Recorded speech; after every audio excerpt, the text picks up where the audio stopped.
Welcome to episode 22 of the Inside Bite. I'm your host, Tim Schaefer. I'm here with my co-host, Rudy. How's it going this week? Hey, Tim. Good to be back. I feel like I've been gone for like a year. That's what it feels like.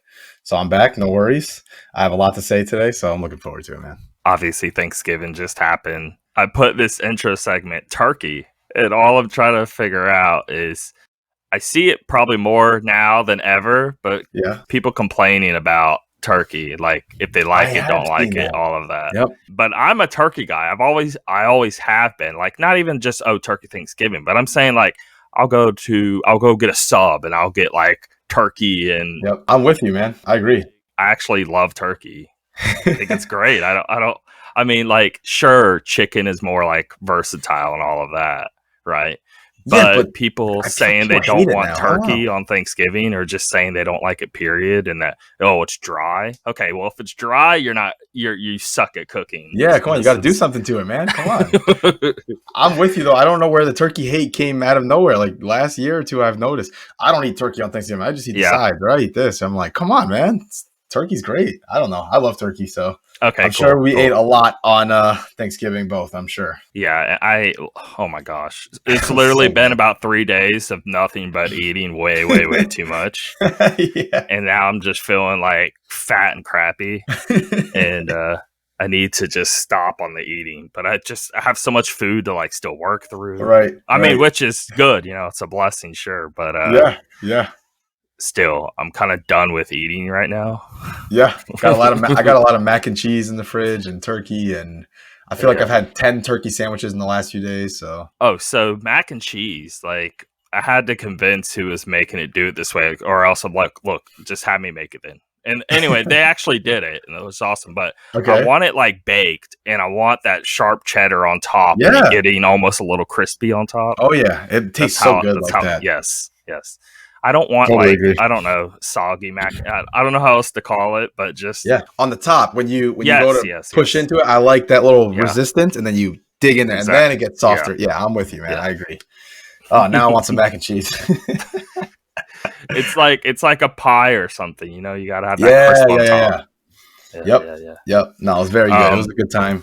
What about apple pie? You know what? I got to be honest. I'm not a big pie person in general. Like, I never eat pie. I'm not big into pies. I'm not big into cakes. Like apple pie, and it's whatever to me. I'm there with you there. I'm trying to think. I love blackberries. Like, if you do a blackberry pie or blackberry cobbler, I would eat it. I would eat it. It's just not something I go crazy over, If I had to pick pie or cake, I'd probably pick cake. But even then, I'm also not a huge cake guy. Like, I just want the protein and all the other stuff. Nice you said that, because I was about to say, like, meat is what I care about. Yes. Someone should clip that right from you right there. What you just said.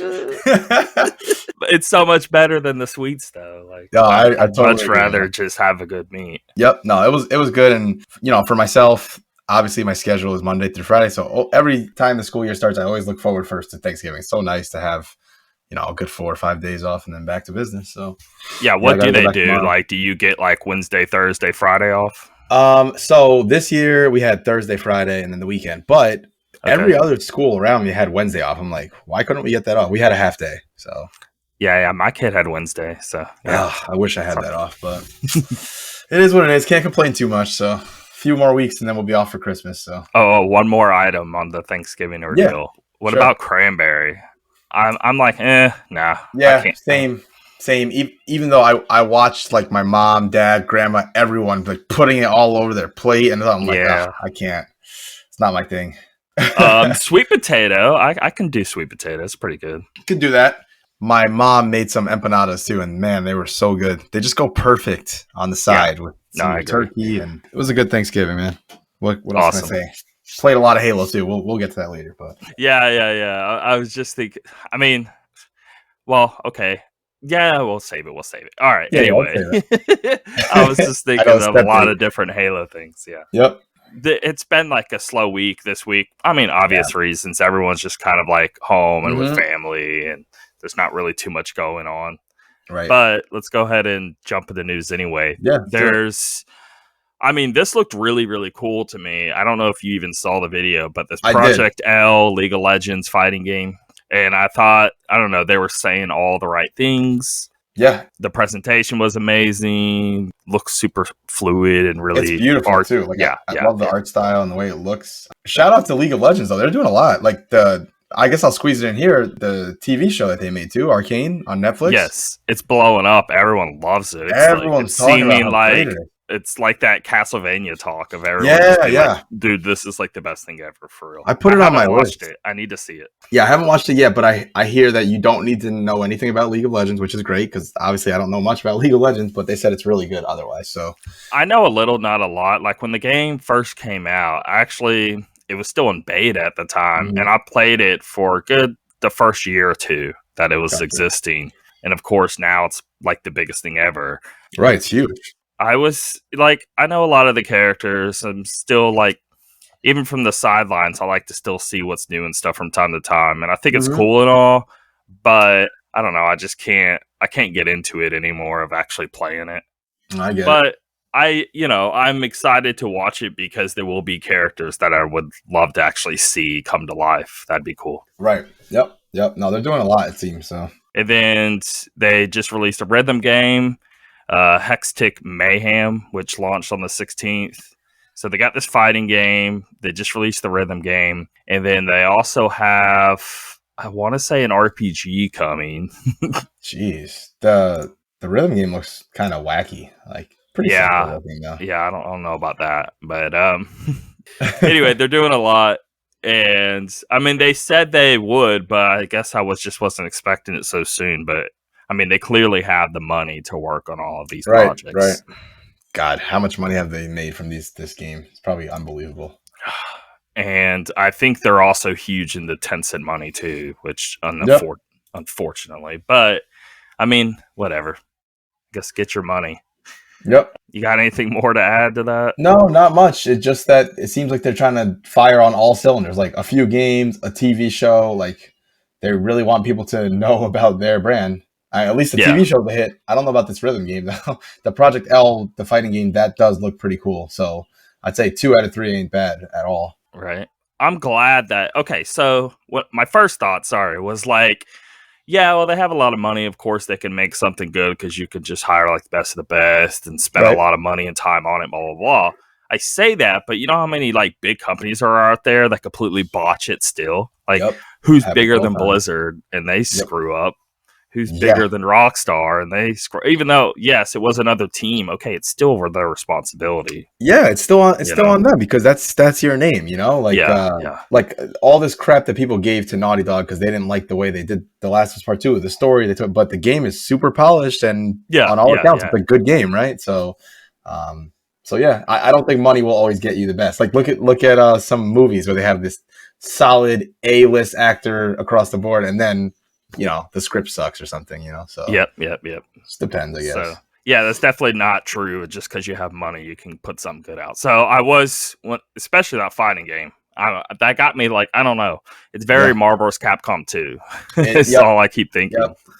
Yep. It looks awesome. I really want to play it. Anyway, and then they did say, just in case anyone's curious, it's called Project L, but they said during that they didn't even say a release window. They just kept it open and saying, hey, we're still just working really hard on it. There's a lot to do. So we'll just kind of update you as we go along. So just know it ain't going to be anytime really soon, at least by the sounds of it. But for all we know, 6 months later, they just drop it. Who knows? But next up, Harmonix is being acquired by Epic Games, who did Rock Band and all of that.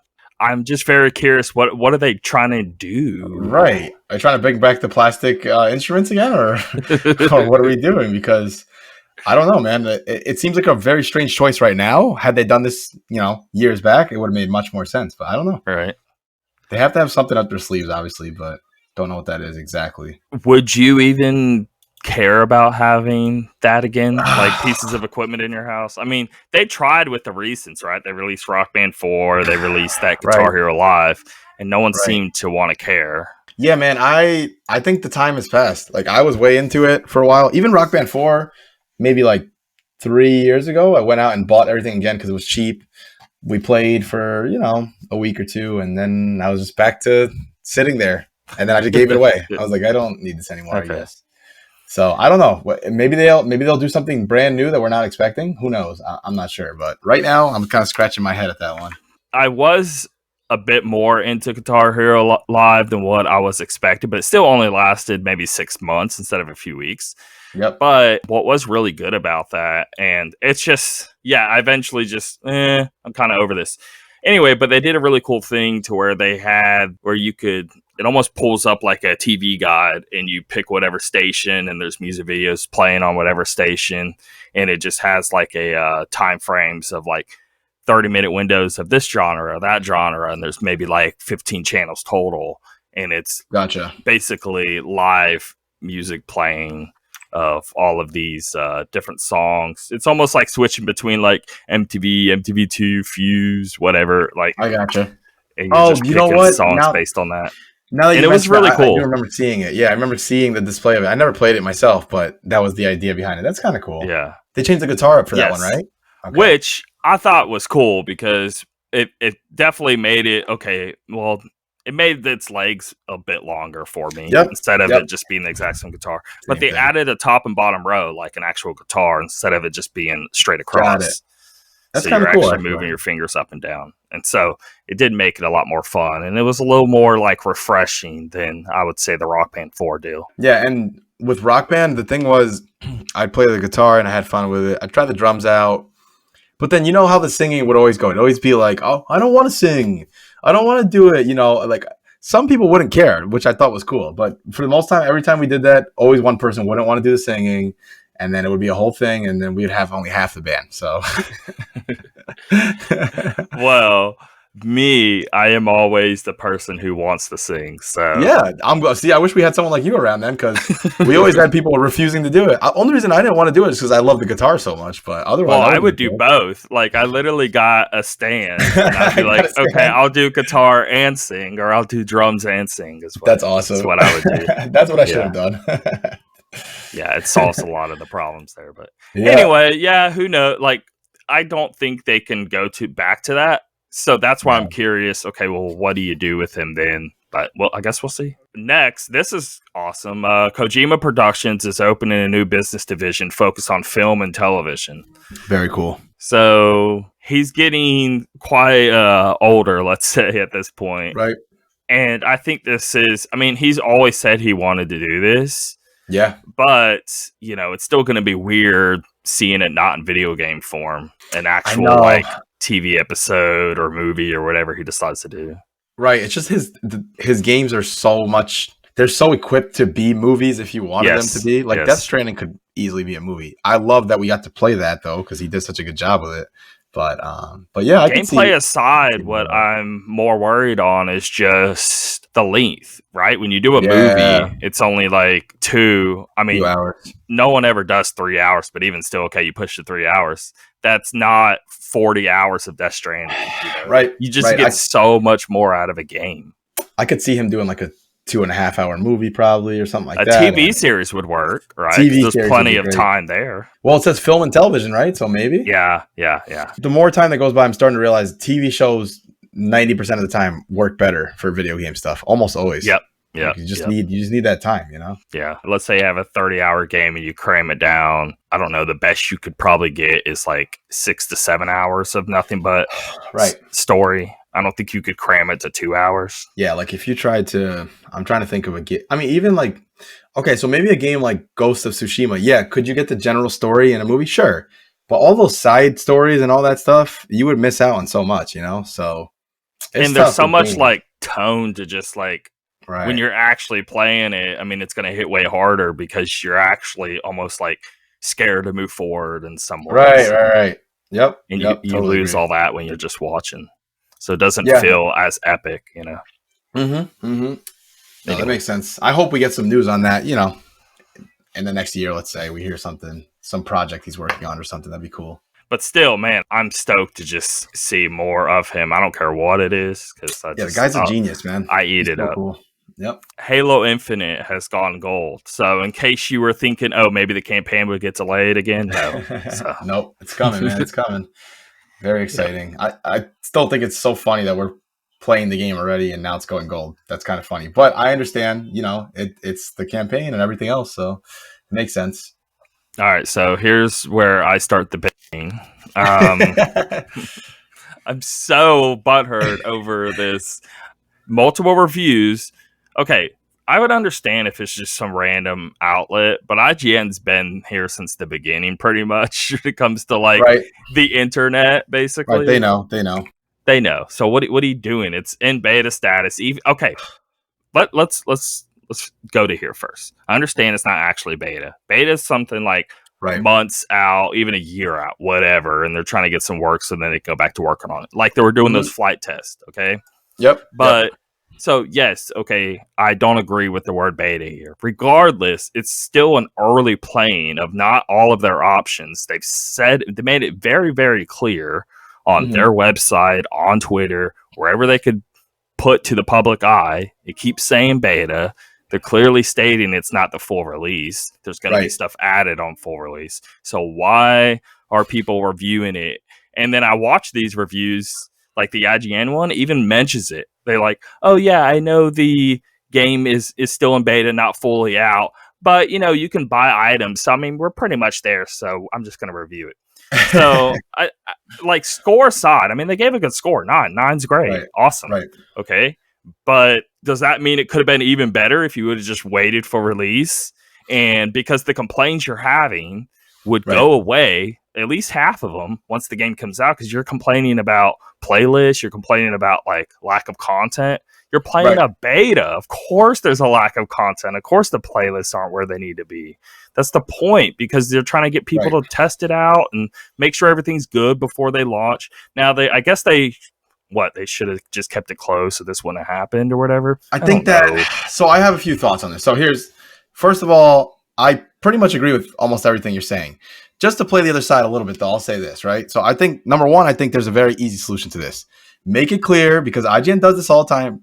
Say review in progress, first of all, which I just checked. They didn't do that. That's the first thing. They didn't do that. They usually do that. They usually do that. That's the first, like, come on, you're just asking for people to be annoyed with you with that first step, right? Because it is a review in progress no matter how you feel about it. Now, do I personally think the game on December 8th is going to change drastically and add all this stuff? Probably not. We might get a little bit of extra stuff. Yeah, I'm curious. I'm actually genuinely curious what they will do here. Well, they had said something about, well, everything you have now, you're going to have on day one. But to me, I understand that as it's not going to change a ton, but maybe they might add, like, they're not going to remove your purchases, is what they're getting at. Right. Yeah, they don't want you purchasing something thinking it's going to go away. They have to say that.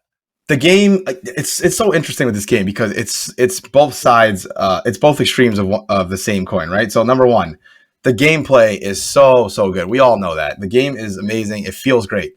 But to launch the game, and I understand, again, it is technically a beta, but man, I don't think it was smart of them to just have quick play, ranked, and big team battle. That's it. And ranked is I think that's why. I think I hope I'm wrong, and that when on December 8th we're gonna have a ton of playlists. I hope so, because if not, I think it's gonna affect them super negatively. And I'll still play it. You'll still play it, but I think they're gonna start losing people. I am gonna think less on the game. Yes. If it launches on the 8th and it's still just these playlists, like I want a Slayer playlist. Everyone wants a Slayer playlist. Dude, they need to have, like, I'm looking back at when Halo Reach launched and Halo 4.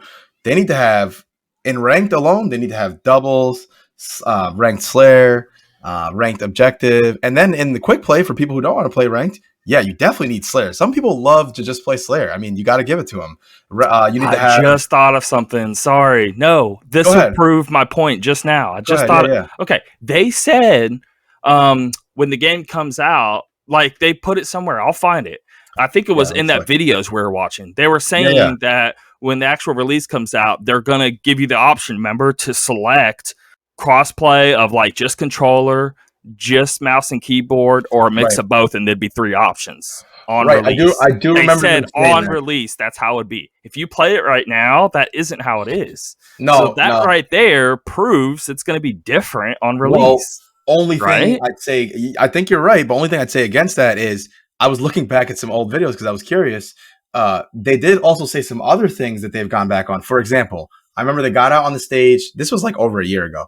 Got on the stage. They're talking about our game will have microtransactions just for cosmetics, and you'll never be able to just go spend real money to buy the awesome outfit. you'll be able to use your battle pass and unlock it, but no one will be able to just buy it. So that's one thing they went back on already, you know? Yeah, so you're right. it kind of annoys me. Like, I don't care because now that video, to be fair, was pretty 3 months ago. I was talking. Oh, the one you're talking about. Yes, it's more recent. That was the PC one. That was very recent. Yes, that was 2 months ago at worst, if not a month ago. So what you're talking about was over a year ago, but I wish they still wouldn't have changed because that does really suck. I don't like that.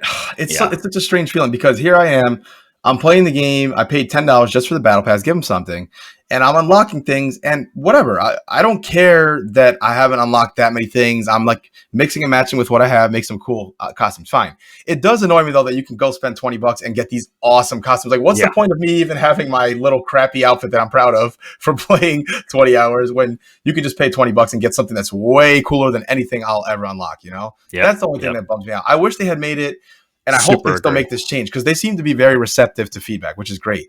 I hope that they make it like this. In Halo 5, you would get these rec packs as you were playing, right? The rec packs sometimes would contain either pieces of armor, costumes, outfits, just randomly. And then the more you played, you'd get more and more opportunities for stuff like that. If you played better in the match, for example, if I got a killing spree and I had a positive spread and all this, I'd get more experience towards it. I think those kinds of things need to be in this game because you move through the battle pass so slow, and I'm a pretty good player and I'm at like a level 11, but then my buddy paid $25 and got the 25 level bump. I'm like, come on, man, this is like someone, you know what I mean? Like, I don't know. These are my complaints about it. I think the game is incredible. It's probably it's probably like my favorite Halo ever at this point. But some of the other things, they need to tighten them up, you know? I'm super complaining about it, too. I do not like the way the battle pass is set up. It is far too slow. Now, what they're thinking, but I don't agree with this logic, but what they're thinking is, hey, it has to go all the way till May before they do the next season. That makes sense. So they're trying to, like, spread it thin, and you take a while because they don't want people hitting the end, and then now nothing to work towards, and then they complain on that front. But that still isn't a big enough excuse for it to be the way it is. I'd understand if speed was the only issue, but it's not. There's a plethora of issues when it comes to this battle pass. They need to. The challenges are you're rewarding people fooling around, on like matches where other people are trying to take it serious. I see. That's the number one point right there. Because again, before the game launched, you can go back a few episodes, and I said, I don't mind that you only get experience for challenges. I'm completely fine with that. The thing I have a problem with is the challenges themselves. Like, one challenge I just had that I just luckily got was stop someone's killing spree. What? I have no control over that. Like, I have to just randomly, hopefully kill the guy who's on a killing spree. Let's say something you have great control over, and now for 10 minutes you're way off and Netherworld trying to do some crazy stuff, and now your team loses because you're off trying to get 10 kills with some weird turret thing. They have to with the commando rifle or something you don't like. That's the only thing that bumps me out. But then I'll get challenges like this. Like this morning I got one that said play 4 ranked matches. Great. Okay, easy. Or win an oddball match. I would be okay with that if you let me play oddball, or let me play a playlist that is just objective, you know? Let me play a playlist that's just oddball, battlegrounds, or whatever it's called, strongholds, and capture the flag. Okay, put those 3 in one playlist, no problem. But that's where I think we're speaking ahead of turn here. I really I hope so. I really hope when it actually releases, I hope so, that you're able to pick your modes, or at least have Slayer and then objective separate. Okay, there at least needs to be that. If they don't have that planned now, I feel confident in saying that they're very good at listening to feedback. So if they didn't have it planned now, they better be talking right now and saying, okay, December 8th, we need to make sure we have these playlists, you know, in place, because it's just a shame. I'm not saying you're fully saying this, but why are you or anyone else thinking that it wouldn't be that way? They are saying it's a beta. Why aren't you thinking when the game actually comes out that they add the rest? That's a fair point. Honestly, the only reason I'm thinking that is because, and I'm going to try to look it up again. I thought that I read something that said, I need the exact wording again about what you have right now is what's going to be. Let's try to find it. And they've never done anything like this, to be fair. They've never done launching the multiplayer ahead of the single player. So that is also a new thing. And when it comes to anybody else too, forget even Halo. Oh, somebody releases the beta, then the new game, then the full game comes out, and then they add the rest. Like, why are people thinking that wouldn't happen here? This is a case where I'm super hoping that I'm completely wrong about this. I would love to be wrong about this because they need that stuff. And SWAT is another playlist I just thought of that is not in the game. People love SWAT. So this is from 2 days ago. Let me see. Just to give you an idea of what people are saying. This guy said, so many commenters on this forum say that there will be new content in the form of more playlists / maps on December 8th and to reserve judgment because it's still in beta. However, 343 has stated that they will not be adding any new maps or game modes on or before 12.8. I'm going to click on the link that he put to see if that's true. This is the day one launch product. That does say new game modes. We're not even saying that. We're saying we need to split them up. So right. 343 statement. It does mark the official start of the Halo Infinite Season 1 with all day one maps and modes enabled as well as the... See, this wording is a little weird. I believe we're not going to get new maps. I believe we're not going to get new modes. I do think that. I see. You think they're going to just start splitting them up. I think it's just not all the way set up like the full release would be, to where you can actually pick your cues of, do you want to play mouse and keyboard? Do you want to play just controller? Do you want to play Slayer? Do you want to play objective? I still think like there's nothing saying that something like that wouldn't happen. If they stick to what they're saying here and they do just do this, for example, take Slayer and make it its own thing, take objective, make it its own thing. If they do all that across the board in ranked and normal, then I think that's great. But then I ask myself this: if I was one of these executives working at this company, why wouldn't I just be clear about that? You know, like, why wouldn't I just come right out and say, hey guys, no need to speculate. On day one, we're definitely going to give you the Slayer playlist you want, you know, but they don't do that. I don't know why. I mean, they could have assumed that people saw the beta and then figured out, hey, that's not how the full release would be. But why after the fact have they still not said something? That's what I'm wondering. That's what's pulling on me away. Because the one guy on Twitter is really good at updating everyone. I forgot his name, Gerard or something. Yeah. Brian Gerard. I mean, and what he said, I would agree there. Like, they're not gonna add some. What are they gonna add? A completely new? Yeah. No new mode. I don't see a new map or new mode, but that isn't even what we're discussing. I can't wait, man. Thinking of the potential of this game, though. Like, when they do add remakes of old maps and new maps, man, I'm super excited for that. Look, I want to play oddball and people not be sitting there just trying to rack up kills off to the side. Yeah, because people don't... Like, there was a challenge that was get 20 assists or something. Then I have people shooting and then stopping their shots because they want me to kill them. I'm like, come on, man. Like, just play the game. Like, we're all trying to get our challenges. I get it. But, and then I saw a dude post in the podcast Unlock group. He went on this whole rant about, I keep quitting until I get the gameplay I want, and now I got banned. This is unfair. I'm like, dude, no, stop. You're ruining it for everyone else. I understand. Everyone's frustrated with the challenge. I get it. But you can't go into a match and quit. That messes it up for everyone. So, yep. Have you found out on ranked? I'm still trying to figure this out. If somebody leaves, does it not score you anymore? That's what I want to know. I don't know for sure. I have a feeling that it affects you negatively. Only reason I say that is because I was playing really well. And then I don't know what happened. I got kicked out somehow. I disconnected or something. And then I didn't go down. But then I've noticed after you have a good few matches and then you lose, you don't go down right away. But you always go up a little, even a little bit. So if I had to guess, I'd say it will count it as a loss against you. I would like to know that. Yeah, we'll see, man. I'm loving it, but I also have some issues with it. But man, the gameplay is so good. I'm gonna keep going on. I'm gonna wait till the actual release. Yeah, definitely. Before I hold my judgment. And that's what I'm upset about. That brings me back to my original thing. I am really like, why would you do a review? And they just call it the Halo Infinite multiplayer review. They don't say beta. They don't she says it in the video, a little sentence like midway through the video that like, oh yeah, they are calling it a beta, but I don't really think it's a beta. Okay? Right. Even she needs to include more. That's an opinion. That's not a fact. Right.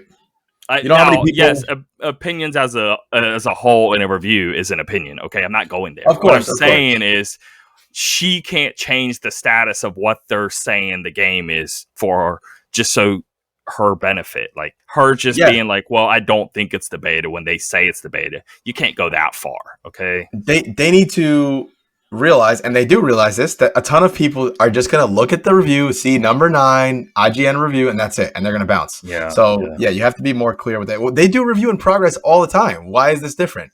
I don't know why, unless I'm mistaken. Very confused. I don't know if they had it at first and they changed it or what, but I don't That's see it what now. I thought too. I was seeing like, hey, maybe they have more the actual release, right? And they're playing it with other people in the press who do. But no, right. They are playing the same stuff we are. They did say that. Yep. Yep. So we'll see. I will say the game, the last thing I'll say about the game right now is that the ranked playlist is so, I just love the setup. The BRs, the no You're radar. Right there. And all yes. Oh my God. It's great. I'm loving it. I got up to platinum 2 right now or something like that. And I'm trying to get to that diamond status. So I'm working my way up there. But no, I want to keep playing. I just love it. Really feels like Halo's back. Like I've been playing with so many different people. I played with you a few times, played with Dave, I played with a bunch of other people. It's just been great. Like everyone gets on. It's just awesome, man. Let me say, I was saying in the chat, but I was incredibly shocked. One, I was like making some trolley video with Call of Duty because I like really could not stand it. They did a free weekend, so I tried to play it some more there outside of just the beta beforehand.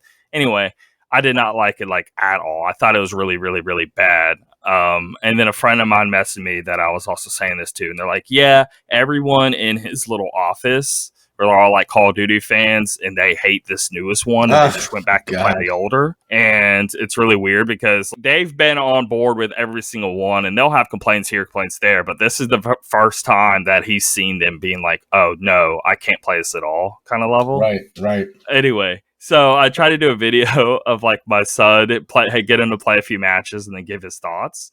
But in that video, I didn't realize it. I was like, well, okay, well, how does it compare to Halo? And he's like, oh, it's not anywhere near as good as Halo. I saw that. That's like so funny. And I was like, wait. So you love, Halo's the best. And he's just ran. So I'm saying that to say these last few days, it's been the perfect game to play with my son. I've never had a game to it. Like we played games before, but either I was way more into it than he was, or he was way more into it than I was. But now we're both super enjoying playing this together, and it's like crazy amount of fun. That's awesome, man. It's the perfect blend of like old and new to where like a 7-year-old and a 30-year-old can enjoy the same thing, you know? That's great, man. I'm glad you guys are enjoying playing together. So I'm trying to get him to play through ranked by himself and see what his score is. See what his score is. I'm genuinely curious now.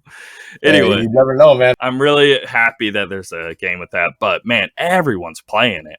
Yeah, I'm just listening to different podcasts and stuff. Everyone's talking about it, and I mean, they're complaining about the same stuff we are, but they do always in the end say that. I mean, it is. I mean, the gameplay itself is very, very good. I mean, you can't take anything away from that. Yeah, sure. Yes, the way they got it set up right now is stupid. But again, I'm just going to really hope that it's the beta. Now, if the game releases and it doesn't change, hey, I'll be here to talk crap on it right along with it. Right, sure. I need to actually see it come out first because I just don't understand what makes this different than anything else. No, other games have done this, and we didn't go there, so why are we going there here? No, you're right. I don't know. Well, we're gonna see. I hope we get that on that day. So next up, this is insane. So since pretty much Melee's release, Nintendo hates any tournament setting thing with it. Much. They're always shutting them down.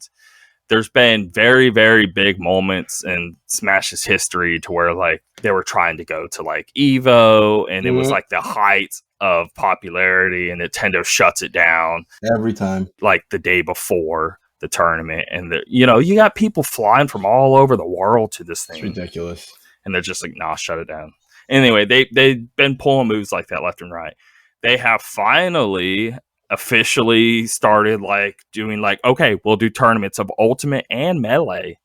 So they're like, this is the first time in history Nintendo's just flat out like, yes, we'll do Melee tournaments. Okay, we'll do it. We'll give you what you want. That's pretty cool. So maybe this will be their own thing. What do you think made them like finally fold and allow it? I think that maybe that particular question, I don't think anyone in the world can answer because Nintendo's so freaking weird. But I think this decision probably has something to do with Evo being bought out by PlayStation, because now that was the one spot where Smash would still shine before they bought it.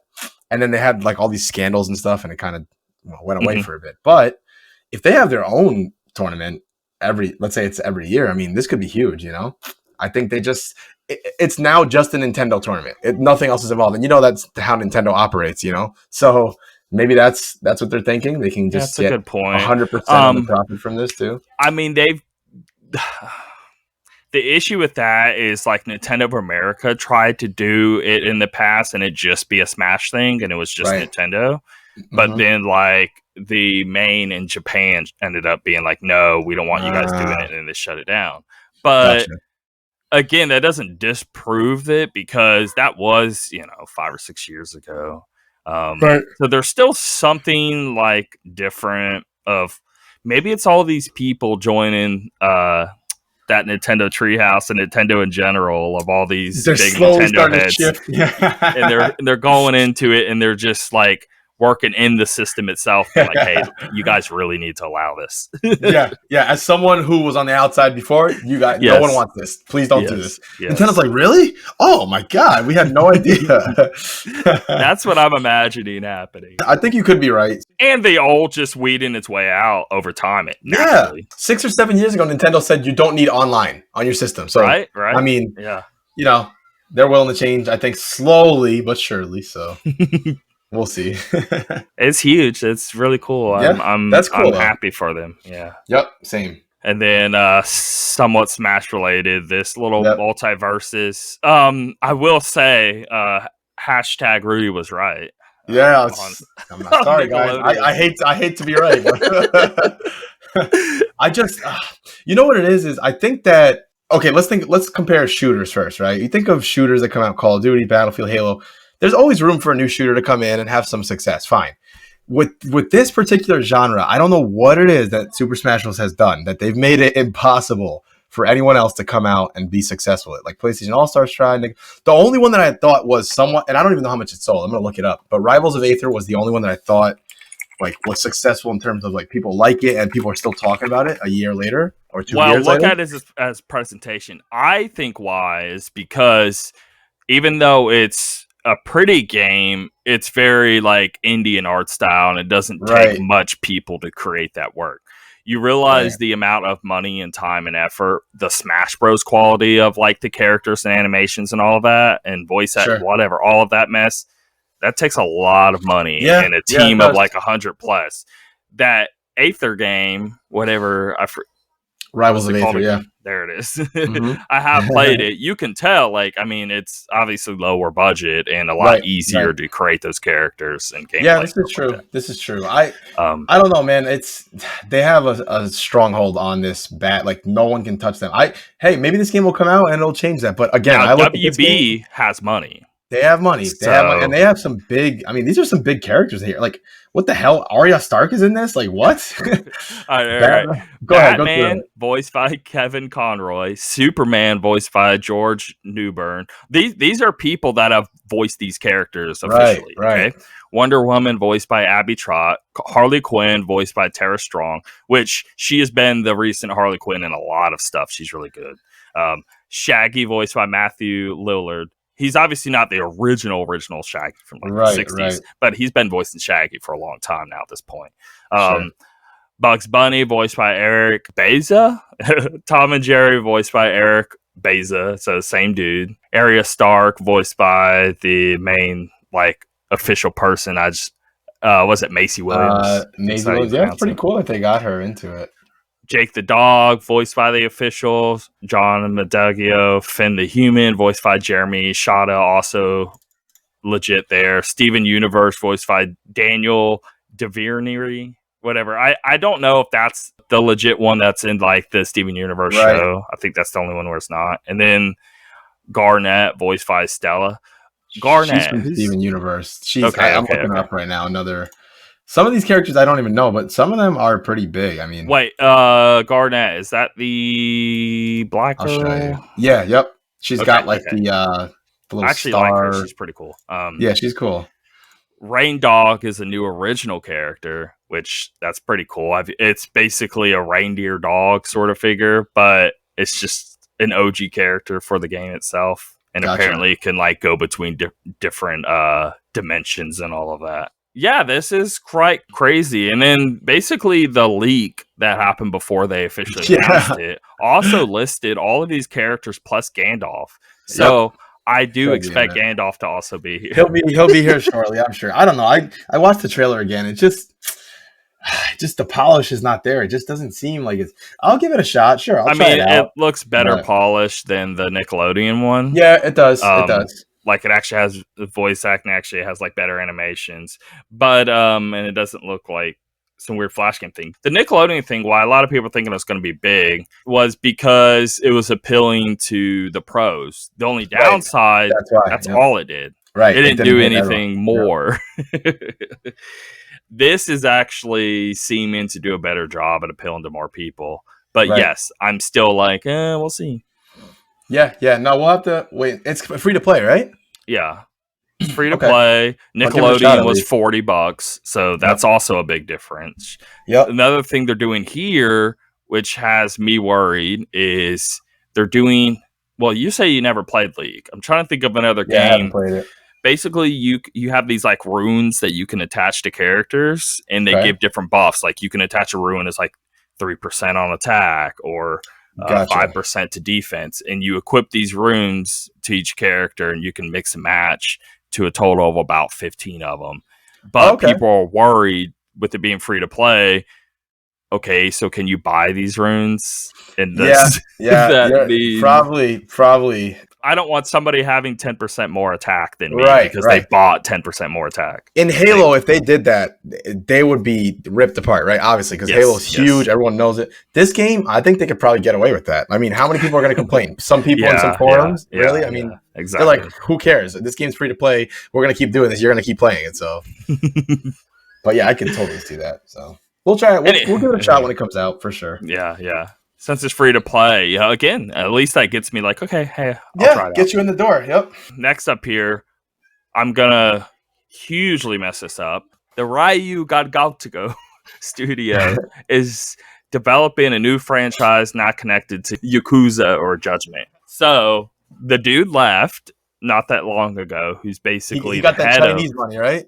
Okay, I thought it was the Yakuza guy who had left, and people were very upset because he was shoot. You know what? I'll double check. I was thinking, maybe he left because he was tired of doing the same stuff. Maybe he left because he wanted to do the same stuff. Oh, here we go. Am I talking about a different guy, or this is from? He was the lead creative director of the Yakuza Sega, right? Yeah. Yakuza creator. Here we go.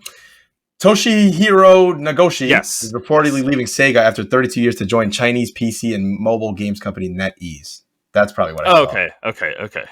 And people were like really bummed. They're like, "Oh my god, now we lost him, and he's going to get that good Chinese money, you know?" So either he left because he wanted to do these series and they wanted to do something new, or they're wanting to do something new now because he's gone.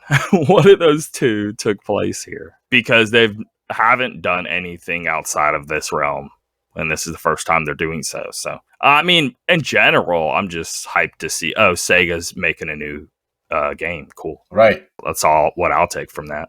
Yeah, sure. No, I'm always happy to see a new IP. I know when people are waiting for new announcements, they're always wanting sequels and stuff, including myself. But man, whenever we do get a new IP, it's always exciting. It's something brand new, you know? Like, remember the first time you ever saw Horizon or The Last of Us or something? You know, that was so cool. So Yep. But anyway, I think that's it for the news, right? Yeah. We can jump into what we're watching, what we're playing. Hold on 1 second. It's super hot. While we were taking a break there, I was trying to see if I can find any more info on this, like, Halo Infinite beta full release thing.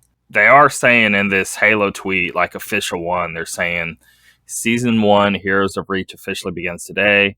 All of your Battle Pass progression, Spartan customization, and shop purchases will carry over from the beta to the full release. So I'm thinking, like, why would you call it full release if it's not full release in beta? So they're clearly implying that. While December 8th marks the end of the Halo Infinite beta, the multiplayer will remain available to play for free, but the Infinite campaign will cost $60. Yep. But they are differentiating there on this is a beta and this is the full release. They are saying that. That makes me think that, okay, well, why would you call it full release if everything we have out right now isn't the full release? Like, it's clearly not the full release right now. Right. Yeah, well, let's wait a few weeks and see what happens, I guess. Every time I play, I think I've gotten to the point now where if I play with, let's say, one person, we're doing quick play, I find I'm not having as much fun. It's still fun, but the team is so important in Halo now. I mean, I already knew that, but I'm realizing it more and more in this one, that unless I have 3 or 4 people, it's just like 2 different games, you know? When I play quick play with one person, it's kind of just like have fun, mess around. But man, we're playing ranked. It's like it's not quiet. Everyone's talking. Everyone's calling out stuff. And public service announcements, start marking, please.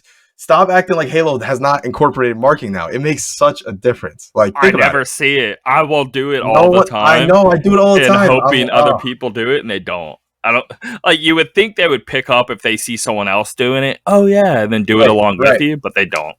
I posted in the podcast unlock group, and you'd be shocked how many people were like, "I had no idea you could do this. Thanks." Or someone else was like, "It's on D-pad up, and that's so inconvenient." I'm like, "Just remap it. Put it on a different spot." You can change it to whatever button. It is huge. Like, it's one thing for me to say like, "Hey, up top, get them," or like versus marking along with me saying that. You know, now you really know exactly what I'm talking about. And if it turns red, you know, there's an enemy right there at that exact spot. You know, so and it helps a lot with people who aren't talking. Yeah, totally. So that's what I'll say about that. But yeah, otherwise I think we've talked enough Halo for now. What else you playing? I'm pretty far into Guardians of the Galaxy. I'm hoping maybe, I don't know how much I have. I mean, maybe you can tell me. Where are you at? I'm on chapter 12 or 13. I'm just now, I'll keep it spoiler free. Yeah. I just encountered the dog. I forgot his name. Cosmo. Okay. Again. And I'm helping him, let's say. I'm helping him with a problem he's having. And we're also looking for Nikki and yeah, if I say anything it's too spoilery. I'm trying to think. Golden man. Okay. I mean, so, do you want to know how far you are from the end? Yeah, go ahead. Tell me, what do you think? You got 2 hours.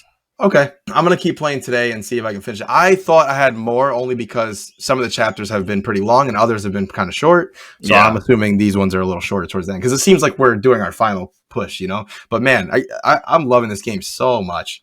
It's so much fun.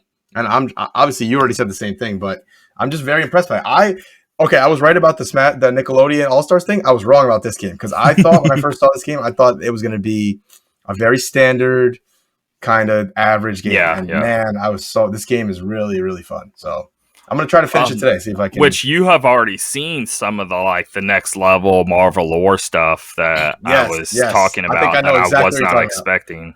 Yeah, I did not expect it. That was really cool. I was like, oh, this is awesome.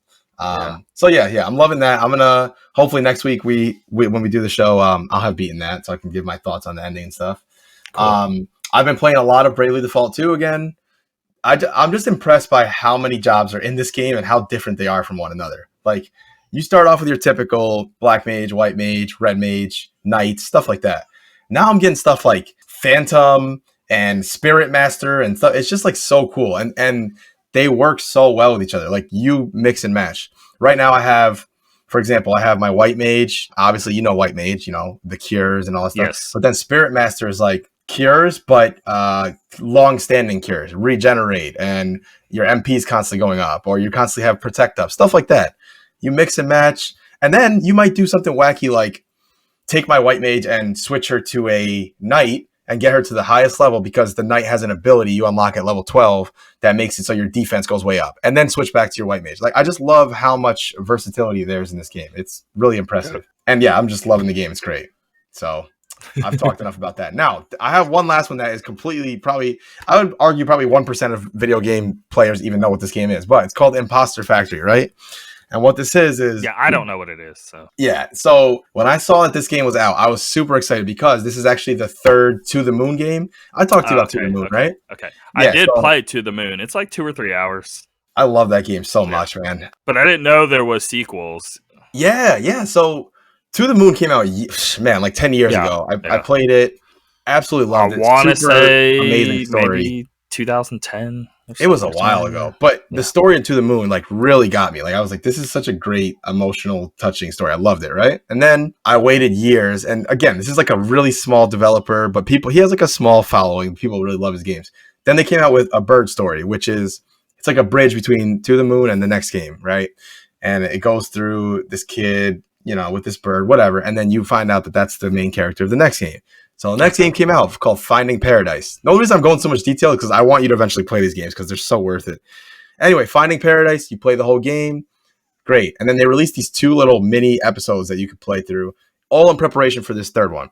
I've been waiting for this game for like 5 years. I had no idea. It just came and went. I didn't know. It came out like 2 weeks ago. I had no clue it even dropped. And this is the third one in the series. So similar idea, very emotional story. But this one's more of a mystery and like a murder thing going on, but it still ties back into the theme of the original game, or the main story, I guess you could say, is they have this technology where they can go back into your memories on your deathbed. And they can change your memories to make you have lived through something. So the original game, the guy wanted to have gone to the moon. So they went back, you follow all his memories, his stories, and you do it. So in this game, that still exists. That's still a thing, but there's a murder thing going on, a mystery or whatever. So I only played a little bit of it so far. And it's just what I would expect. Don't go into this game thinking you're going to get, amazing graphics and all this stuff. No, it's made in like RPG Maker or something. Like seriously, it's made very basically, but the story, the characters, the music, all top notch. So if I would recommend this to someone, I want to play it. It sounds pretty awesome. Take a day one day and just play To the Moon, Bird Story, Finding Paradise, and this. It'll probably take. Probably not one day, but all those together will probably take you 15 hours maybe to do all 3. But yeah, totally worth it. I'm going to see if after Guardians, if I can squeeze this in real quick. If so, then I'll have more to say about it next week. But yeah, I couldn't believe it. I'm just looking through Steam, waking up one morning, and all of a sudden I'm like, what the hell? This game came out? So. And I think I'm going to replay To the Moon because I hardly remember much about it at this point. It's a really I remember the overall thing, but it'd be nice to re-go at it. Yeah, and if I had my Steam Deck, which got delayed, I would play it on there. This is perfect. Right. I'm not going to lose any performance on this game, on Steam Deck. So now, technically, I will do that. I'm going to end up playing it on my phone. So yeah, check it out, man. It's a great game. I've been playing Returnal. We'll start there. Okay. I got it because it was on sale, $40. So I was like, dope. God, it's such a big panel. There's so much I love about it, and there's so much I'm like raging on it, but almost in like a good way, I guess. I don't know. It's just weird. Okay. So the level, I think it's a bit weirdly balanced, but in that set, I don't even know if that's a negative. All I'm getting at is, so the levels, it took me maybe, I don't know, the first 30 minutes, I was struggling trying to figure out how it functions, how it works, blah, blah, blah. But once I kind of figured it all out, I really like the level structures, how they do it. And yes, every time you respawn, it's laid out different. But I'm not really having any problems throughout the level. It's really just the bosses. And then it took me forever with that first boss. It was driving me insane. I explained it in our chat, but I probably died. You went through the whole game, and it said you only died like 26 times. I've died easily. I had like six or 7 deaths or something. They were all mainly on him, though, because when I first started, I died over 20 times on this boss easily. And I was like, okay, I really do want to quit really, really bad. This is just getting... the dude kept spawning behind me. Towards the end, he spawns behind you a lot and melees a lot. And anytime it got to that point, I just died instantly, and I couldn't get around him. I ended up figuring out that all it was way too hard for me to turn around because the joysticks moved way too slow. But I didn't even realize that was actually the issue. I'm just like, why am I having such a hard time at this little final bit here? And it's so hard to even see where he's at. I ended up figuring out that was the problem. Change the sensitivity, fix the issue, beat him. I got hit twice. Like, I had more than half health, no issues. And I say that because I'm spending like an hour prepping. I'm like finding every possible thing over the entire map just to get my health higher or whatever. And then scared still because I've died 20 plus times. Right. And it was like 2:30 in the morning. I wanted to go to bed like 2 hours ago. And then I rage quit because I died yet again after like an hour of prep. I'm like, I don't know. I give up. I go to my bed, have that epiphany, go back to the PlayStation, turn it back on, change the setting. Again, beat him, no problem. I'm like, oh my God. Yeah. Awesome. Okay. Well, at least I got this figured out now. Okay, cool. I play, wake up in the morning, play the next level. Again, I go through the whole level. No problems. I'm not saying it's easy. It's challenging, fun, whatever, but I'm not dying. I'm not even close to dying. I get to the boss, completely wrecks me again. And then I've now died to the second boss, and it's not because of this joystick thing. I've died 5 times to him now at this point, but it takes so long to get to him, and I could get to him earlier, but then you don't have like the health or a good enough weapon and all of that. I don't want to go rush to the boss and shoot him with a pistol or something. So you're kind of forced to go find and scavenge some things, and it's not like I'm having any trouble. It's just time consuming.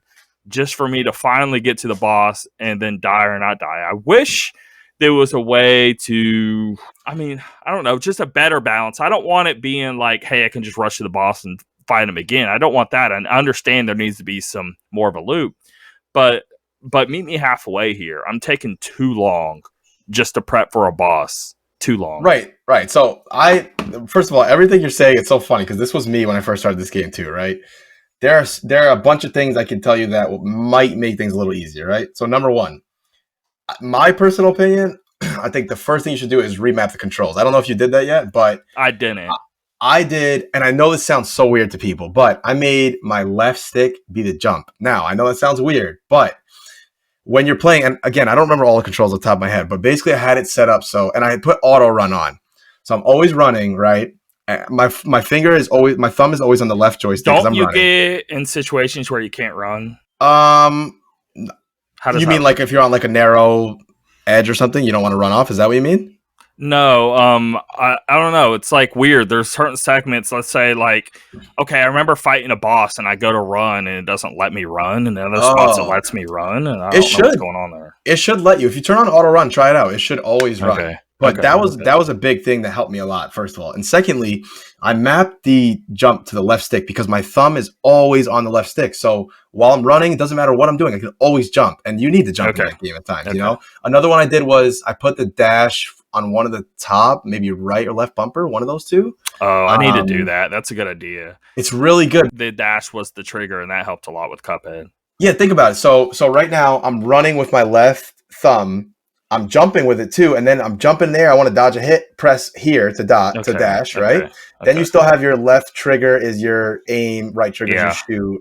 I think L1 was, what was it? Item use. Something like that. By default, it's item use, but I don't know what you changed it to. I think, I can't remember that part. I don't know if I put that as melee maybe.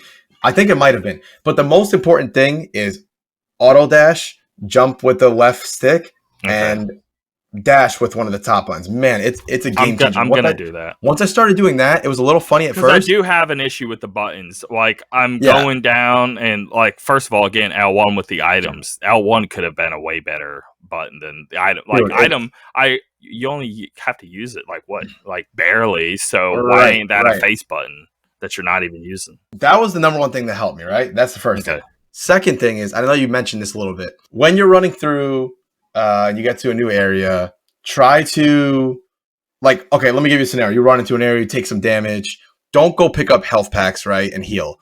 Finish the battle, heal yourself up with whatever item you have, and then pick them up at max health, right? You want to increase your max. Yes. Number two, I never, ever, ever pick up anything malignant because it's not worth it, ever. It's just always hurts you. Parasites, depending, obviously, pick them up. Now, if a parasite is going to increase your chances of malignancy hurting you, who cares? Because you're not picking up malignant anyway, you know? Yeah. I always avoided those rooms with the stars on them, like those 3-wave rooms, because they just I do avoid those because it's not worth the reward. God. Like, oh, you may get a slightly better thing. Even that's still like a 20% chance. And then it's way too hard of a room. Why even do it? Yep. And then the last two things these are probably the biggest things. Number one, use your ether on those xenoglyph things. Because let's say, like you said, you beat the first boss, you're doing real good, your health is up.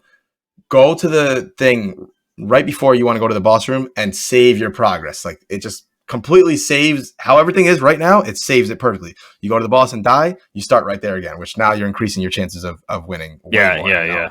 That's where I use all my ether all the time. Now, I just found that out before I quit last night. I didn't even know what it did. Super I used useful, it, man. and then I died, and I respawned back. Oh, cool. I had no idea this was a thing, but okay. And the other thing is, I get what you're saying about, you can't just run to the boss, but keep in mind, every time you get to, I know you've only beaten the first biome, so maybe this isn't apparent yet.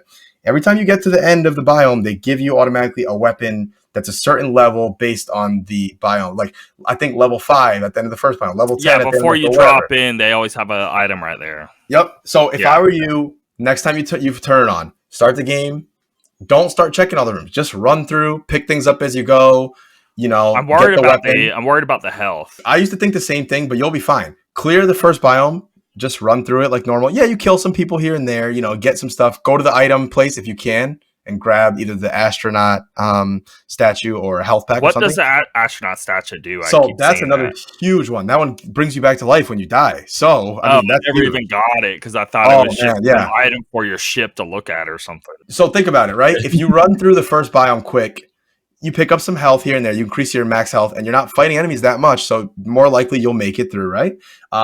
You get the astronaut statue after killing enough people. Again, the levels I'm having no issue with. I can clear them, no problem. It's just time consuming. So I'm trying to figure that out. Yeah. But if you do what I'm saying and you kind of just run through, and you make sure you kill enough people to just get those two things, you'll have not wasted much time, and you'll be going into the second biome with an okay weapon and an extra life, and possibly some ether to when you do get close enough to do the thing. Because after I died at first, after like in biome 2 or 3, I would just run through, and I was always worried about what you said. I'm not going to have enough. I'm going to be too weak, but it would always work out. Let's say you get to biome 2 today when you play, and you get to the boss and you don't feel like you're good. Well, now you can backtrack if you want and get some extra stuff, but don't do the opposite. Don't over prepare and then die, maybe, because then it's just so discouraging. You don't feel like doing it again. I'd say run straight through. I don't literally mean run straight through and ignore everyone, but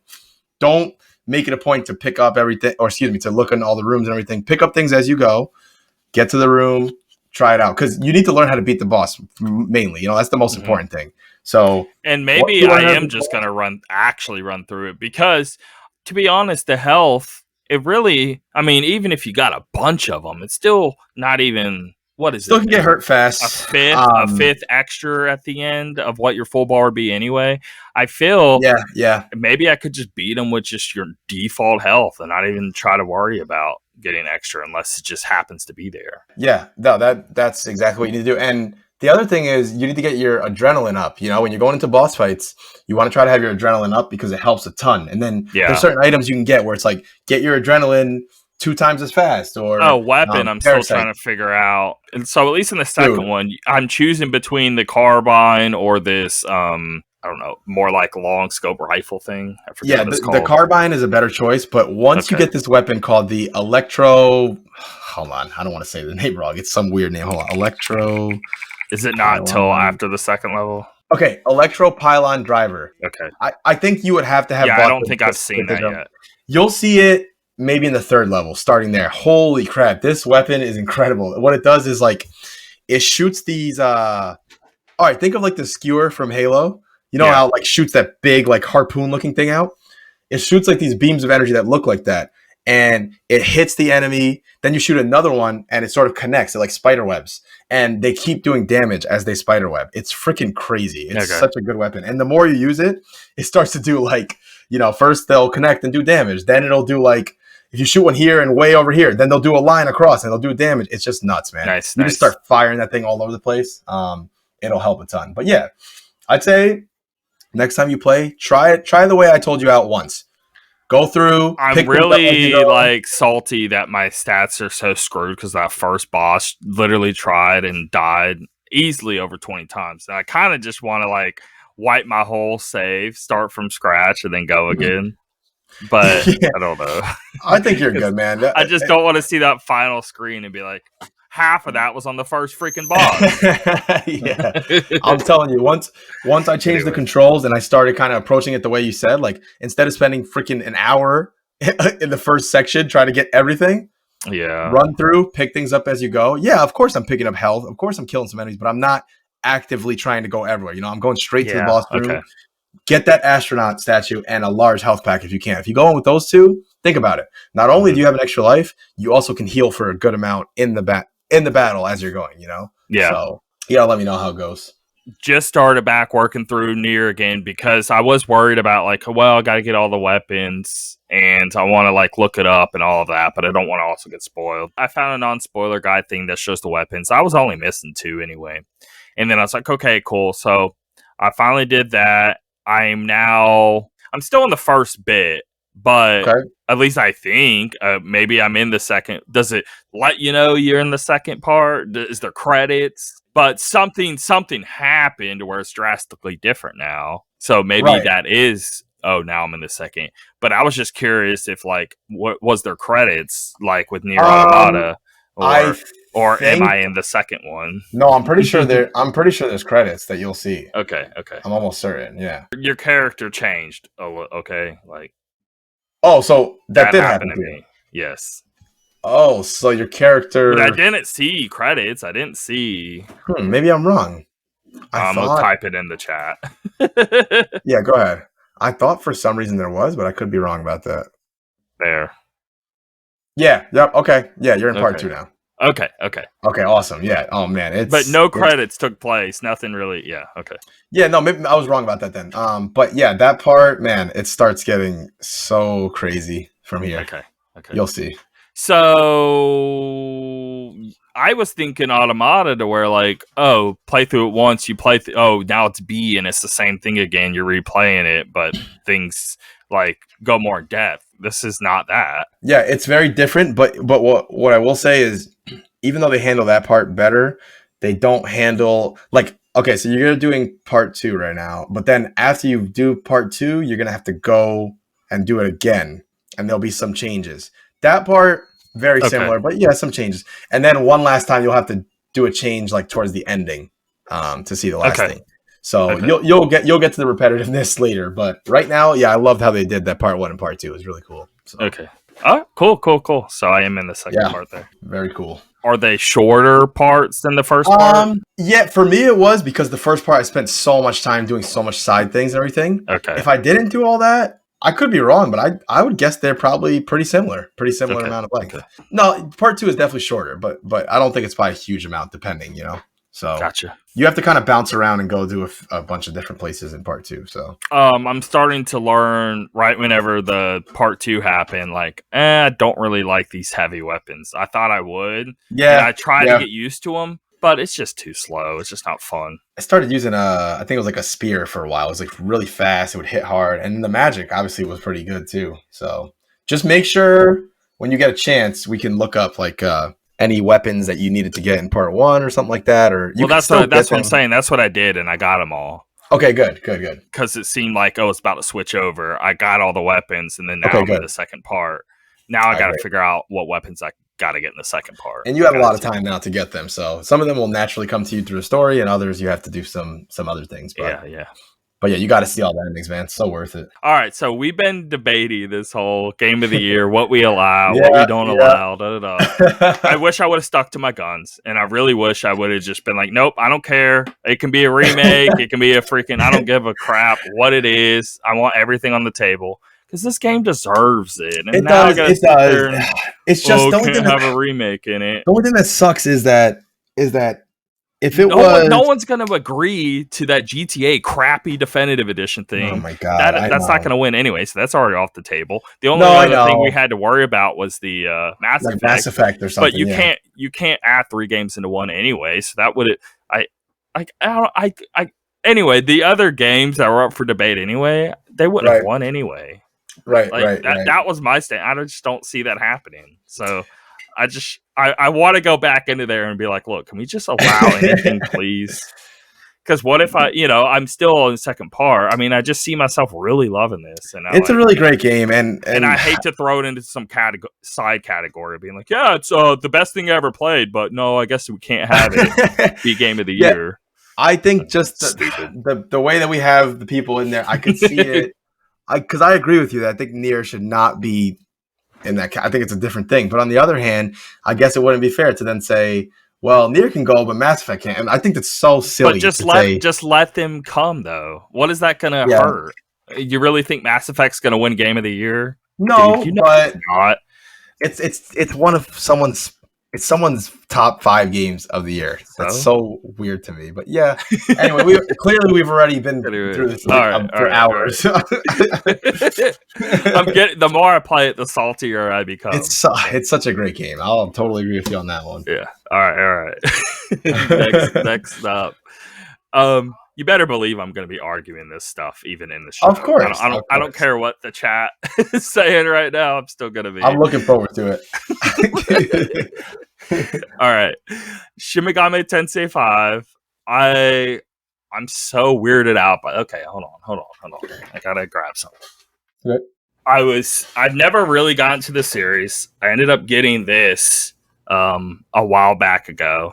Right, it's like this Shin Megami Tensei 4 collector's edition thingy, and it's really cool. It has like a big strategy guide in it and all of this. I really I liked the game, but it still wasn't it was still out of my realm of it's really cool, but it's just too weird and hard and not really grabbing me, and I'm almost forcing my way through playing it, and I'm not super enjoying it. With 5, it's incredibly different. I was immediately sucked in, and I'm trying to figure out, is it just I got older and my taste changed, or is the game just genuinely that much better at pulling you in and really getting you invested? I don't know the answer to that. Right. But all I'm saying is, this is a game where now I'm sitting there thinking hey, it's up there for me as one of the best games I've played this year. Yeah. Loving it. I think I'm going to say something really cringe sounding, but it's the Dark Souls of JRPGs. Okay. Basically what's happening here, because it does what Dark Souls does, to where you're very curious. Hey, do I keep going forward even though I don't know if there's a save point around the corner, or am I going to die and lose everything? How far can I really go here before I lose it all and have to restart to the last save point? Right. Or the last bonfire kind of situation. And you're getting all of this new stuff as you're going along, but it's so hard. And you're on the edge of your seat being God, do I keep pressing forward, or do I run back so I can save what I got? Because if I do that, now I got to go through all of this mess again. Right. And I don't know if something's just around the corner or not, to where I'll be able to actually save or not. And it's so it really is the Dark Souls. Yeah. It's really the same idea. It's the same feeling it gives. And it's making the game super enjoyable because of that. Because very cool. Each enemy that you come across can kill you and wipe all of you out. So it has that same, I say even more than, because let's say Dark Souls or whatever, a random enemy, they're not going to actually kill you. It's maybe the 10 random enemies that you go throughout the journey that eventually kill you. This game, if you just do some dumb stuff, one battle is kind of all it takes to wipe you out if you're not smart. Gotcha. So it's even more intense on that front. And then there's a whole other new layer on top of this, to where I'm almost playing Pokemon, but in a way cooler way, to where, but this guy that's maybe wrecking me, and I really like the way, oh man, he has these crazy cool moves and he's wrecking me. Hey, I can get him on my team, and now I can use these moves. I can either get him on my team and just steal his moves and apply it to somebody else, or I can get the whole monster just on my team, period. Right. And that adds this whole extra really awesome layer to it all. That is cool. It's even more cool because, hey, again, I've been going quite a ways. I don't know where the next save point's going to be, but I also ended up getting 3 demons that I picked up that I really, really, really like, and I can't afford to lose them because that was way too hard to get. So not only am I losing experience, I'm also losing what took me really hard to capture one of these demons, and I'm going to end up losing that demon if I die. Gotcha. So it's even more stressful.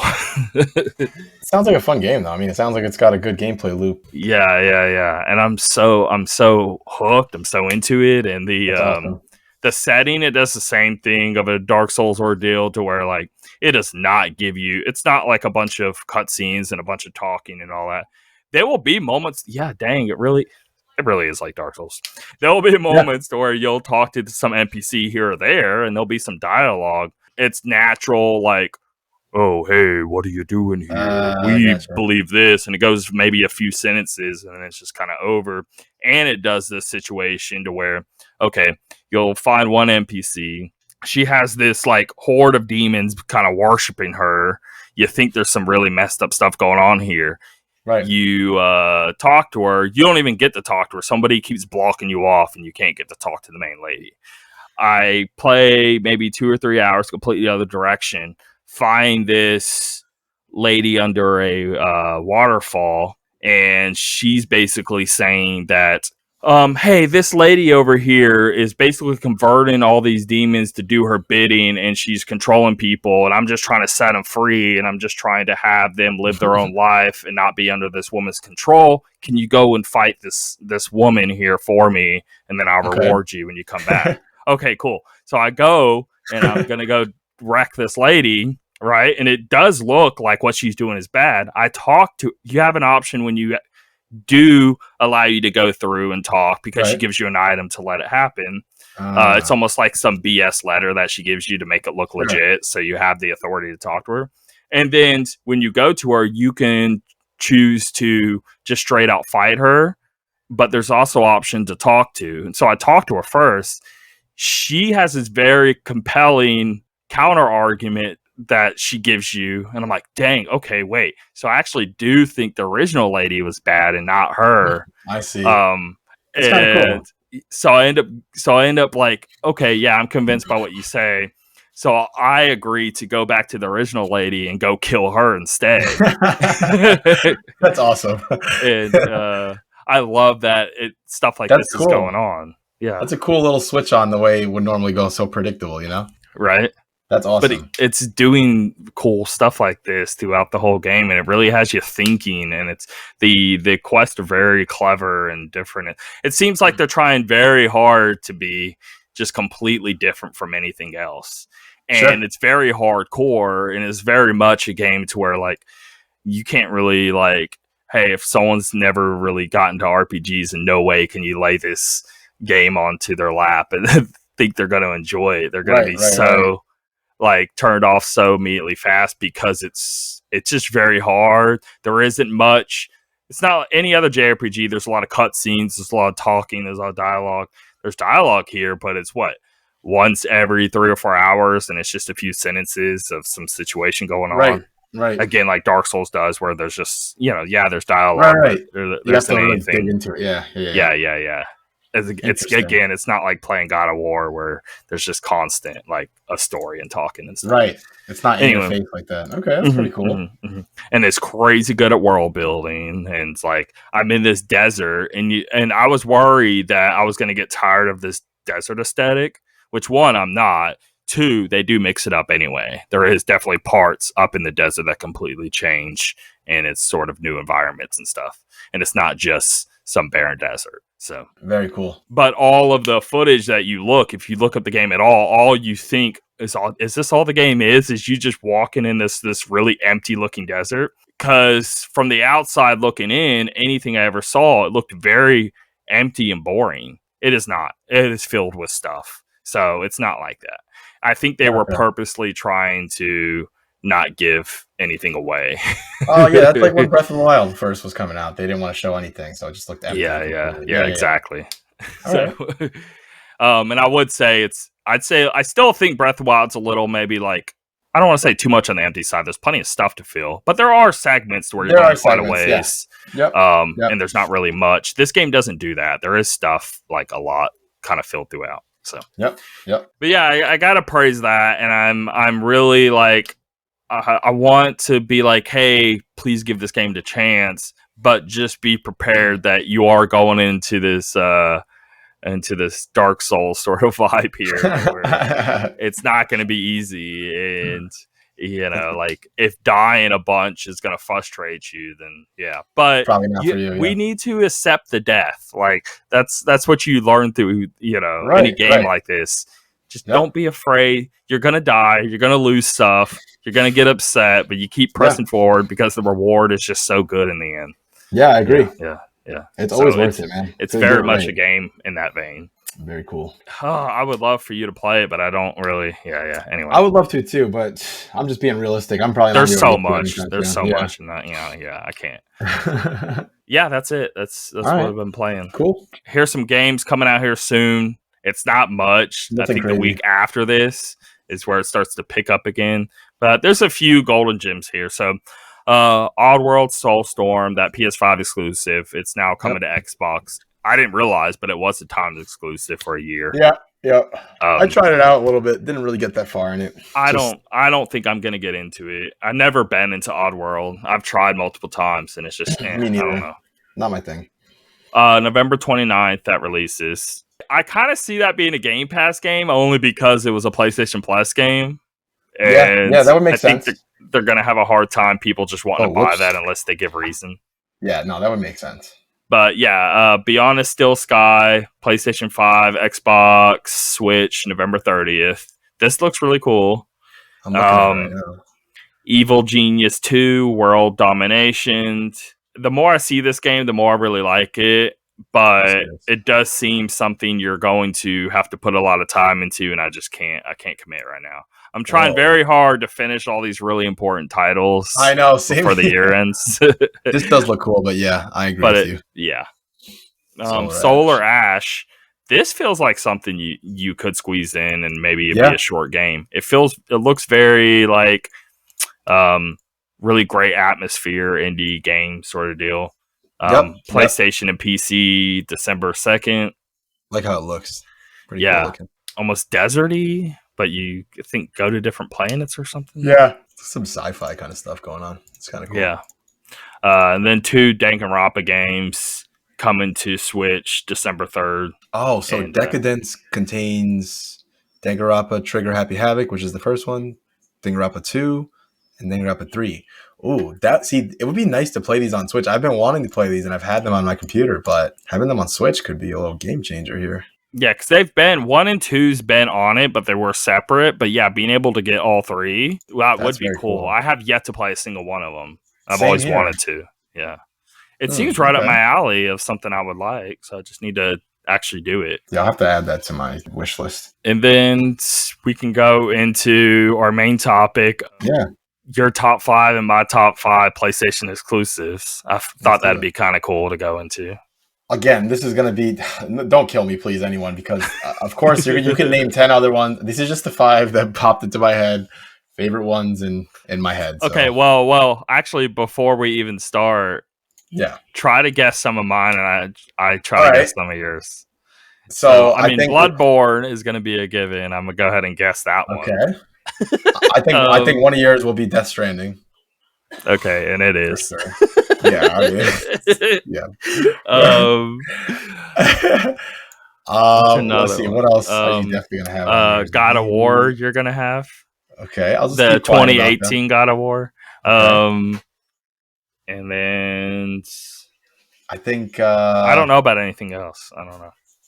I think you'll have Ghost of Tsushima on yours probably. All right. Otherwise, I don't know. Let's just find out, I guess. Are we going in any particular order? Or is it just whatever? I guess we can go back and forth one by one. Okay. No, but I mean my list. Is it in order? Or is it just mine's not in order. Mine's jumbled. Okay. All right. So since you already said it, I guess I'll just put it out there. Bloodborne, of course. Yeah. One of my all-time favorite. Again, I almost would rather put Sekiro over this because of that frame rate problem. Sekiro, because to me, Sekiro and Bloodborne are like this, super close. I played Sekiro in like 100 frames, and it was amazing. And it was pretty fantastic. So, I don't know. Any other day, I could probably go back and forth. But but you know what? Sekiro's not an exclusive. Duh. So, scratch that. That's the rest of the reason why Bloodborne works. But yeah, Bloodborne, I mean, we've talked about it so much, man.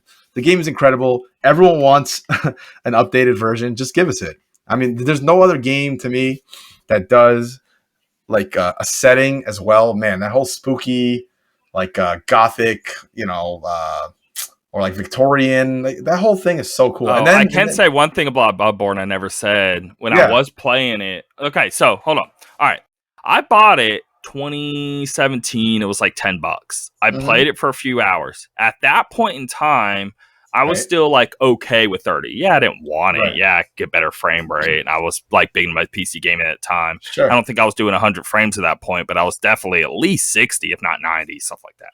Right. So I was kind of being like, oh, this kind of sucks, but I wasn't like super bothered like I am today. Right. And I did play like an hour or two of it, but this was before I was into these style of games. And I eventually just got like, man, this just feels like a full-time job. It's too hard. It's too committing. I can't do this. And I eventually gave up. But I do remember always being in my head, God, I really love the aesthetic. I really love the weapons, all that. I thought it was so cool looking and so fun outside of how hard it was. And I couldn't get over that, you know. Great. Anyway, so my friend, like his favorite out of all of them is Dark Souls 3. Right. And I was playing Dark Souls 3, and that's when I eventually got into the series. Gotcha. But I kept saying over and over to him on how much better I thought Bloodborne was. And then whenever I finally beat Dark Souls 3, and I went back to it multiple times as I was playing it, and I'm just I kept telling him, dude, Bloodborne's way better than this, and he kept disagreeing with me really hard. I remember so many arguments back and forth on just trying to wrap my brain around. I think Dark Souls 3 is amazing, but yeah, I think Bloodborne definitely is a better game. But anyway, even like the Lovecraft stuff going on, and they have so many call outs to things that I think are really cool. So great game, man. What else can I say about it? They need to update it. Please update it. Please. I need to play Bloodborne again, and I don't want to play. I can't go, dude. I didn't mention it to you earlier. Just side note. Earlier, my friend, I was playing Halo with a few friends who play it on console, right? And they don't really get the whole, frames per second thing. They don't really care about that, right? They just play the game. Okay, fine. But when we're playing, I was playing a ranked match with them, and I made the mistake of opening up a stream on the side or something while the game was loading. I hope this is just because it's a beta right now. It seems like whenever you open certain things, it really messes with the frames, and they drop, and they won't go back up until I close the game and open it back up, which is really annoying. So remember, every match I've played so far is like 130, 140 FPS. It's so smooth. Everything's working great. It was dropping down to like 60, 50, 40 during the match, and I played so much worse. That's just the proof right there. Like, I'm not making this up. I wouldn't purposely throw a ranked match. I can speak on this because I'm playing Xbox. I'm doing 120, right? Well, my PC with that game, like the best I can do is 60. Okay. Yeah. And I'm really hating playing on my PC. Yeah. But I want to play with my son, so I will take the worst one. You'll take the I'll be like, I'll play on PC, you play on the console, and the whole time I'm doing it, I'm just like, why does 60 feel so bad? I know it feels terrible. I got so used to the 120 on my Xbox, and it's really hard, especially the exact same game. And I'm going back and forth like within the same day, and I'm noticing it really, really badly. It's so noticeable, and it's not just how it feels. It looks worse too. It's such a weird thing to explain. Then my buddies are like, "Oh, well, that's not happening to me on Xbox." I'm like, "All right, screw you, man. I'm trying to go play like this top level. So whatever doesn't work out, I'm down to." Now, what Xbox do they have? Are these ones? Because no. One of them, shoot. Because they can play at 120 unless they don't have a TV. They may not have a 120 that's true. TV. That's true. But the thing is, I don't think with Halo that they optimized the PC version as well as they should have yet. And I hope they do. Because it's not a matter of, hey, my PC can't play it as well as your Xbox. It's a matter of they didn't set this up correctly yet, and they need to, Clearly it's capable of it because it does it. But it's a pain whenever it drops to, I know, I'm complaining about 60 frames. I get it. It sounds silly. But when I'm used to 140 playing Halo, super quick movement, I can't. It just messes me up so bad. Anyway, that's completely unrelated. But anyway, Bloodborne needs the patch because it will make a huge difference. Yes. Agree. Okay. Anyway. Next one here, God of War 3. Oh, good choice. It's my favorite God of War game. It's one of my favorite games ever. I love this game. I've replayed it so many times. So epic. You really need to play the PS4 version, though, because back when it released on PS3, it was quite rough, but the remaster is incredible. Anyway, I love that game. I feel it's just like an action game at its perfection. It's much fun. So many cool, huge, like monumental moments in that game too. So awesome. And it's like the perfect level of like difficulty and fun and the weapons you get and the abilities you get. Like, I don't know. The pacing's incredible. It just keeps getting grander and grander as you go. Anyway, I love that game. Though, I mean, right in the very beginning is an incredible moment where it's that tree god and you're like running up. Yeah. It's so cool. That was so cool. That's one thing. I love the new God of War, and I think it's a better game, but it doesn't have moments like that. It doesn't have those over the top, you're fighting this freaking huge, gigantic, I don't know. I thought that was really cool, but it's like the level is a monster. Right, exactly. Yeah. Yep. All right, good choice. Very cool. They did it. Hold on, they did at one point the dragons. Remember, there was a bit there, and I think that was the only time. But it still was maybe only a third of what the older ones did. In God of War 3, you're like, I don't remember who it was, but you're like chaining yourself up to this freaking gargantuan monster and everything. I mean, you're like, their toenail is bigger than you. Right, exactly. Yeah. anyway. So awesome. But anyway, my next one is Ghost of Tsushima. Man, I have not played a game in a long time that hooked me in the way this game did. Like, I'm doing, even besides, I already thought the main story was good, and I didn't expect that. I thought it was going to be a fun game to play. Story would be so, but I actually really like the story. I really like Jin as a character. Then, on top of that, you introduced me to all these side characters who are all really great characters. And then you give me awesome stories on the side that are just as good as the main story. I'm like, can this game get any better? And then, it does get better. Then they give me some DLC that was amazing and added some really cool new stuff. It just hits on all cylinders. The graphics are incredible. The game plays super well. The story's great. And again, back to the gameplay. There's nothing like fighting all these people with the samurai swords at different stances. It's just like so visceral. I turned off the HUD. I put on that lethal mode. It's just great, man. You just slice right through someone. You kill them in one hit. You turn around, someone's behind you. It's just, man, what a great game. So yep. Definitely one of my favorites in a long time on PlayStation. I mean, it's one of the best open world games that ever been made. Yeah. Agreed. Pretty awesome game. All right.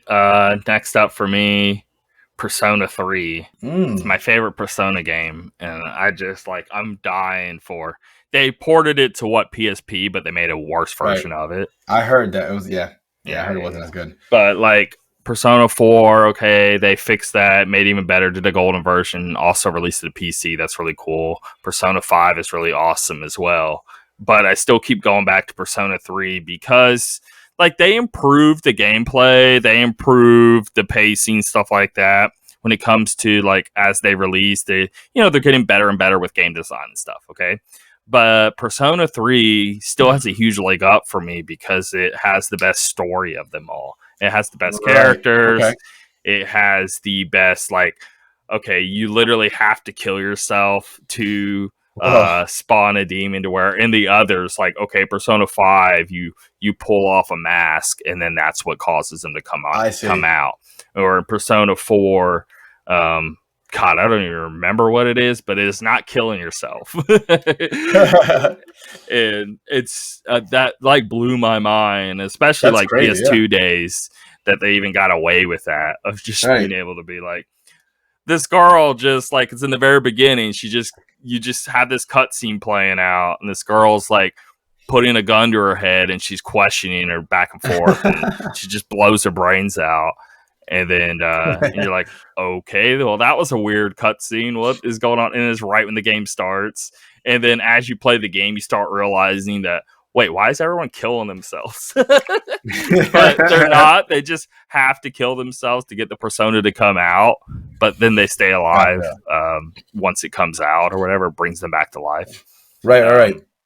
But you have to have that power or else you just stay dead. But it goes really deep.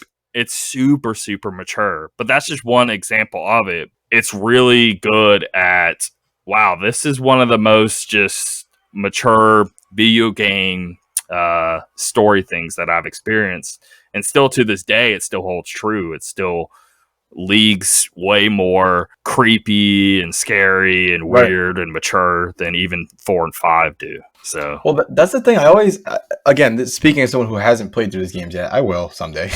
I always hear people talk about 4 and 5 a bunch. I don't hear people talk a lot about 3, but when they do talk about 3, I always hear them say exactly what you're saying.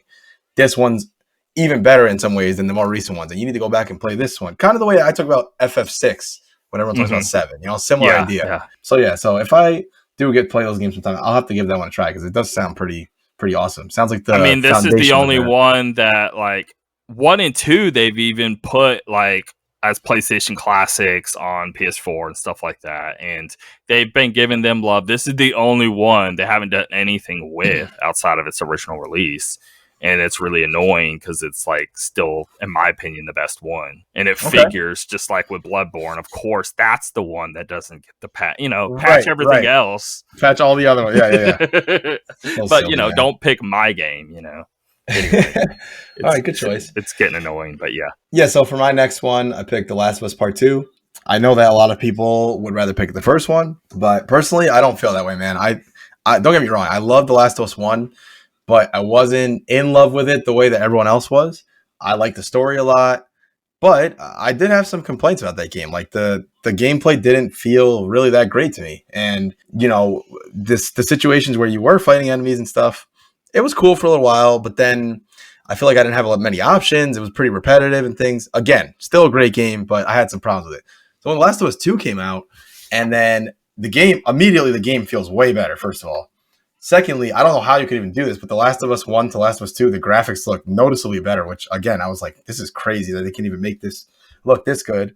And then I won't spoil it because I think the game has an awesome story, so I won't spoil it. But the decisions they make, through the game, with the story, you know what I'm talking about. Yeah. Do you ultimately like the decisions made, or are you still kind of iffy on it? I did like that decision, actually. At first, when it was given to me. All right, I can't talk about this without spoiling it. So how about we take literally 1 minute? It's going to take me 1 minute to say this. If you really don't want to hear spoilers from Last of Us, skip 1 minute. Just make sure you finish it in a minute. I'll do it in time. Okay, so the whole thing with Joel dying, I didn't have a problem with that. It was shocking. It surprised me. But I'm like, this makes sense. I have problems, but that's not my problem. Let me say that. Right.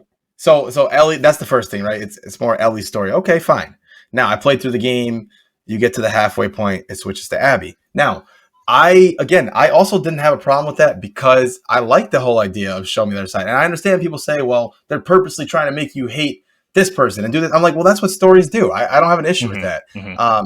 And by the time I get to the end of it, I just thought it was really well done. And they took a risk. They did something different. I know people didn't like that, but I personally loved it. So no more spoilers. I won't say anything else unless you're going to say a spoiler. No, I'm not. I mean, I'll go into... Okay, all right. Let me say this, the obvious.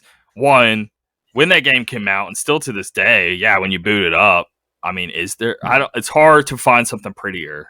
Oh my god! It looks as good as PC games. I mean, it's incredible. Technically, what like a leaf looking that good, or a tree looking that good, or a building like these objects, the textures are insane. Yeah, it's nuts. Yeah. The gameplay. I mean, I wasn't a huge fan of first Last of Us, so I'm not in that boat to where like, the first is just so superior. Right. I'm kind of whatever on both. To be honest. Yeah. Okay. On the second one, the graphics are awesome, right? It's super well made. Like it's almost like a movie to where like the director was incredible, but everything else, like I don't really care much about the writing. I don't really care much about the story. I don't really care much about the gameplay. The gameplay, it was better than the first, but it still wasn't there. It still got real repetitive real fast for me. I'll give you that. It did get repetitive at times. I tried to, because the problem is it's not too hard for them to switch. You're sneaking behind somebody, you're taking them out. You're sneaking behind somebody, you're taking them out. If you get too many people alerting, they all come at you, then you die pretty quickly. So it forces you into just constantly sneaking behind the next person and taking them out without other people seeing. And that's all you're doing the entire game. That's a fair point. You're getting behind somebody and you're taking them out without other people seeing you. At some point you could have mixed it up, and I thought they were. They just never did. I started to get fatigued with that myself, so I made it a point to start switching things up myself at times. Now, could they have done more to push you that way? Sure, but I just wanted to do that. I tried, but then it almost like sometimes, I may get lucky and end up killing them all, even though they got my attention. But more than not, once you get their attention of everybody else, I mean, you can pretty much call it quits. Yeah, well, and that's why I liked the we'll just say the perspective changed, let's say. Yeah. Because I felt like, yeah, the gameplay is still technically the same, but you had some different weapons to work with which then changed the gameplay. So then I was kind of fine I with agree. It was more fun with that. Yes. It was. And the way that first of all, let's just back up to before the game came out. The game got so unfairly treated, and it was such BS because all these leaks were saying so many things that were incorrect. They were saying the game is super SJW. In my opinion, it wasn't at all. They handled the only thing that they did that was an SJW thing. It wasn't even because they handled it with like they really did a good job with it. It wasn't in your face. It didn't feel forced and try hard and all that. It felt natural. Yeah. It felt like a person who just happen to learn this about them, and then you go on your way. Then they're saying it was fine. I didn't have a problem with any of that. Yeah. Then they're saying Abby is transgender and all of a sudden, like, no, that wasn't even true. All these things that leaked beforehand, like it just completely messed up. The game still sold a ton, obviously, and still reviewed well. Yeah. But it still soured the game for so many people who didn't give the game a fair shot. That's why I kept waiting. I'm like, listen, I'm not listening. I got pissed. I thought it was true. Thank God it wasn't. But I did see the leaks. I didn't want to see the leaks. Somebody went on, I think it was Colin's forum. I saw it. And yes. But like the biggest things right where you couldn't avoid it if you tried. I didn't like have to click see more. No, it was bam right there in my face. Like three huge points. And I'm like, God, I'm so glad that I was able to go into that game without getting anything spoiled because I really thought there's just so many moments in that game where I was like shocked. Like this is I can't believe I'm playing a game like this. This is just nuts. And it was just, I was really blown away by the presentation of it. Not just like the graphics. That's cool too. But I meant like, I guess the voice acting. I meant the like facial structures, how they could like even slightly close an eye a little, and you would, I don't know, you can. It was like impressive. LA Noire times 10 or something. Yep, super impressive. Being able to read expressions even without them saying anything, really, really well. Yeah, and like when you're on your horse, just riding through like a messed up city, and it looks so nice. I was really, really blown away, and I was really hyped. But as I kept playing, I just kept liking it less and less and less. Fair enough. And the first one, honestly, the beginning grabbed me a ton. And anything outside of that little beginning thing, it felt like you would play for 3 or 4 hours and nothing would really happen. And then you would get one little big moment, and then you would go again for 3 or 4 hours. The pacing was a lot better in the second one. It felt like things were constantly happening. But the gameplay, I did not like it all at all. I was really bored of it the entire time. And I eventually just like, why am I forcing myself to play this? I just love how cool it is of like the presentation wise. I want to keep going, but there's nothing else that I like about it. And I did think the decisions, like, I don't hate them. I mean, I would have probably done it just because it's like throwing a curveball. Sure. I still think it like hurt the overall. You could have thrown a different curveball and could have got something like more enjoyment out of it, because it basically just limited possibilities of a story going somewhere crazier. That's what I feel. So like at the end of one, basically there's like this big moment at the end to where you're trying to decide, wait, so Ellie may have something in her they're going to be able to extract from and basically save the planet.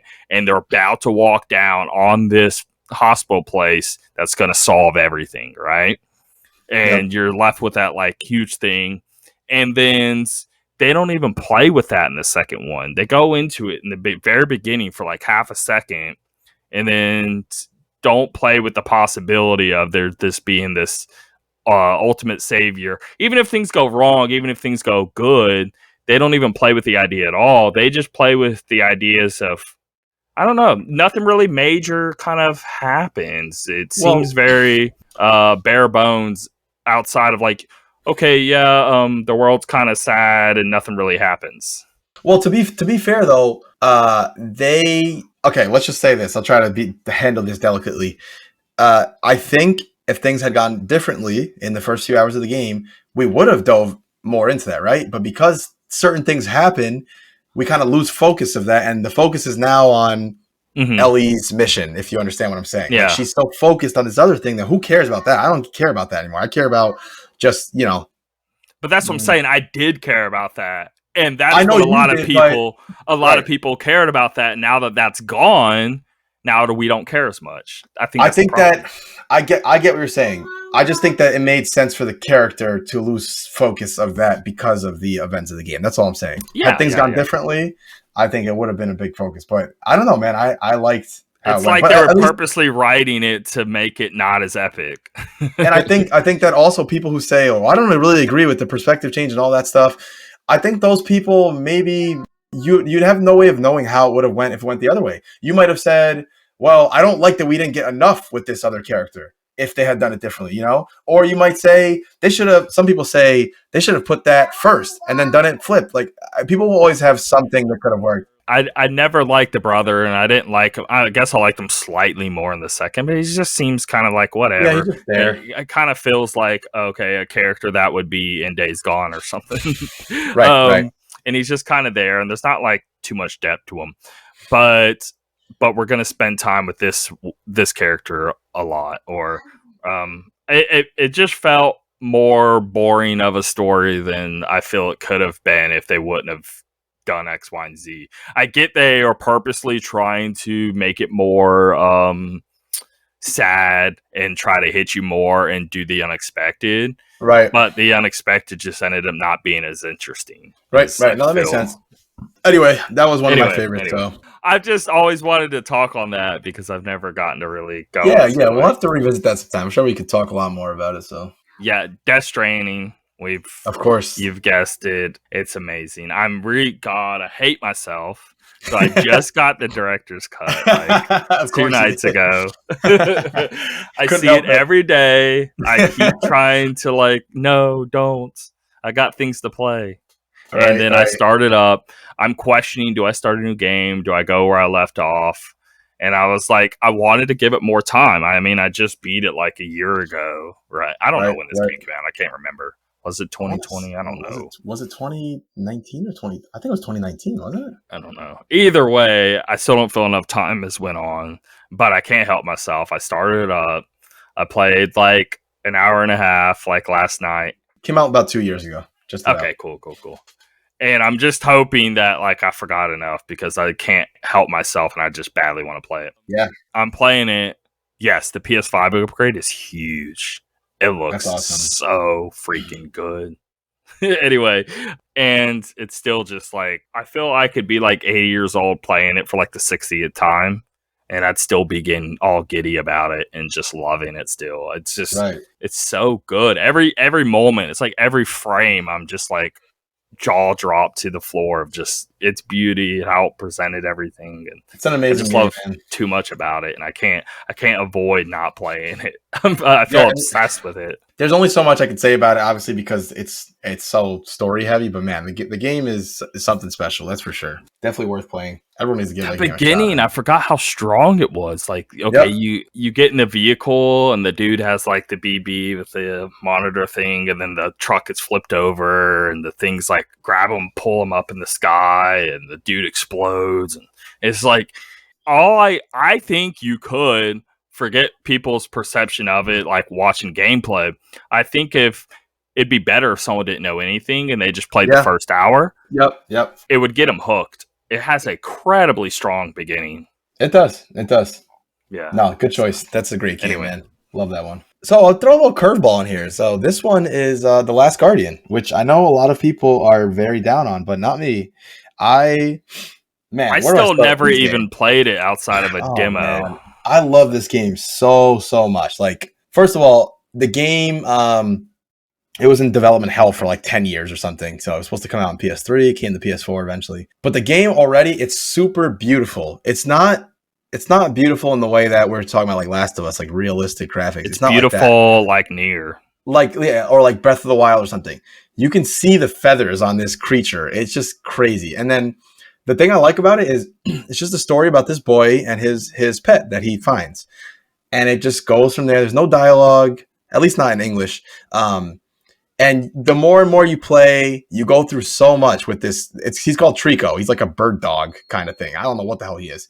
But by the end of that game, man, if you don't, at least you're not misty-eyed or shed a tear or something, then you have no heart. Because my God, the game takes like it's like a roller coaster, you know.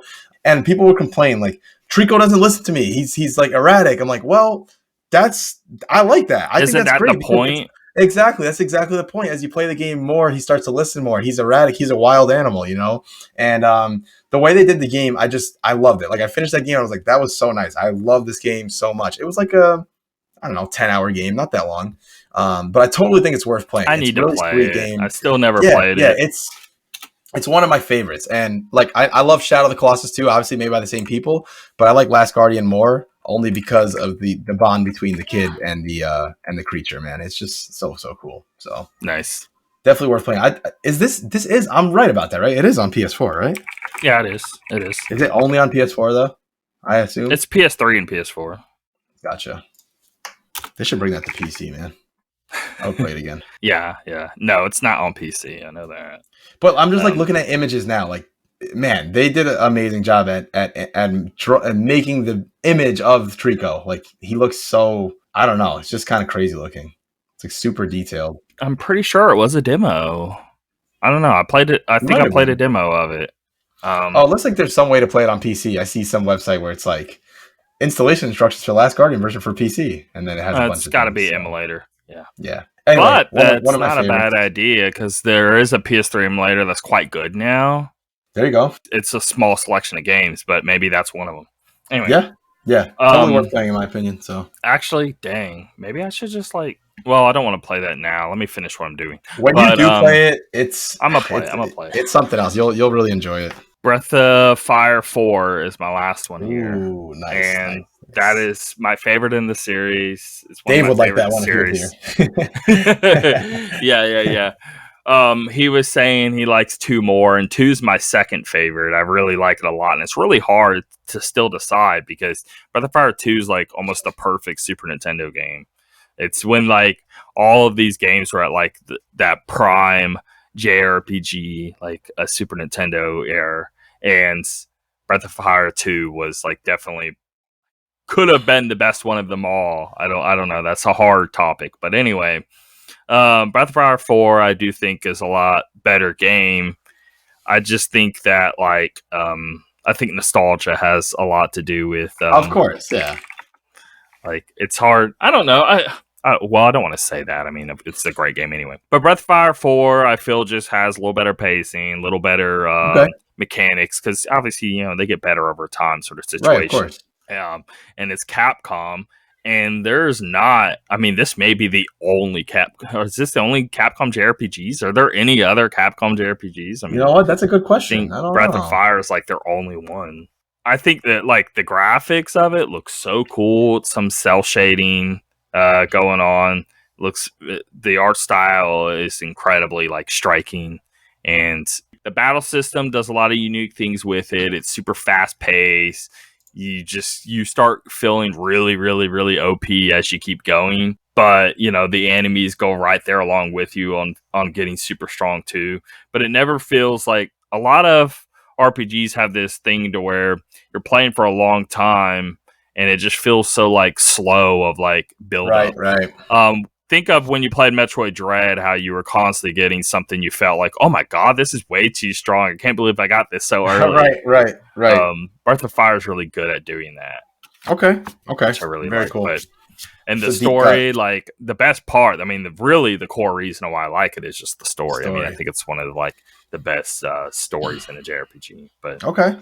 I think those games are due for some sort of repackaging or remake or something. That would be really cool. The problem is there's a Breath of Fire 5 that came out on PS2 and it's trash. But 1 through 4 is amazing. Any of them. I mean, I feel better as they go. So I just picked the last one.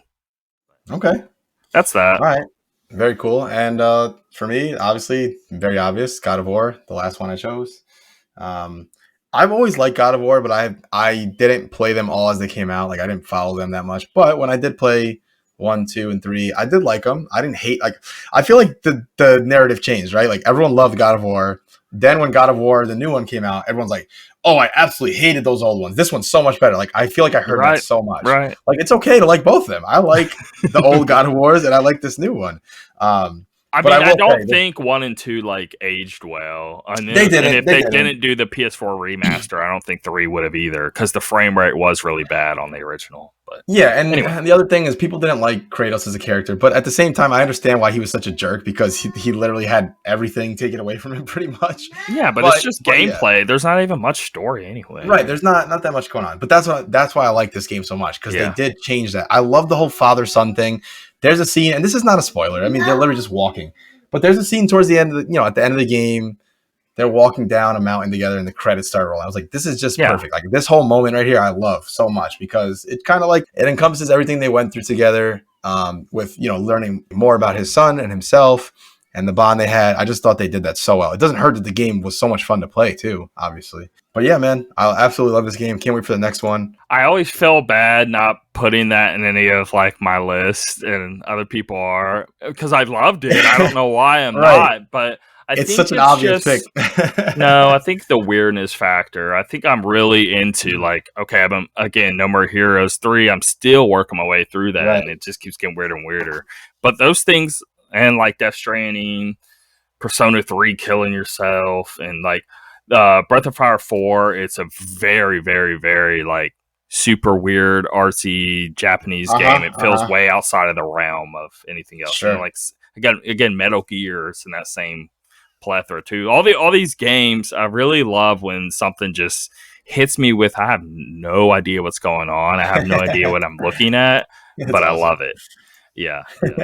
And God of War, cool. I mean, it's incredible, but it doesn't do that side of it for me. Like, my favorite movies is like The Matrix, or like my favorite book is like The Giver and stuff. Just things that really like have you sitting and thinking and contemplating life, like, what things mean, and that's why Nier is hitting so good for me right now. Like this Nier Replicant, because it has me questioning so many aspects of life. Like that's the stuff that gets to me over anything else. Guys, freaking love that game. But yeah, no, I totally agree with what you're saying. So anyway, but yeah, that'll do it. Got some good stuff coming.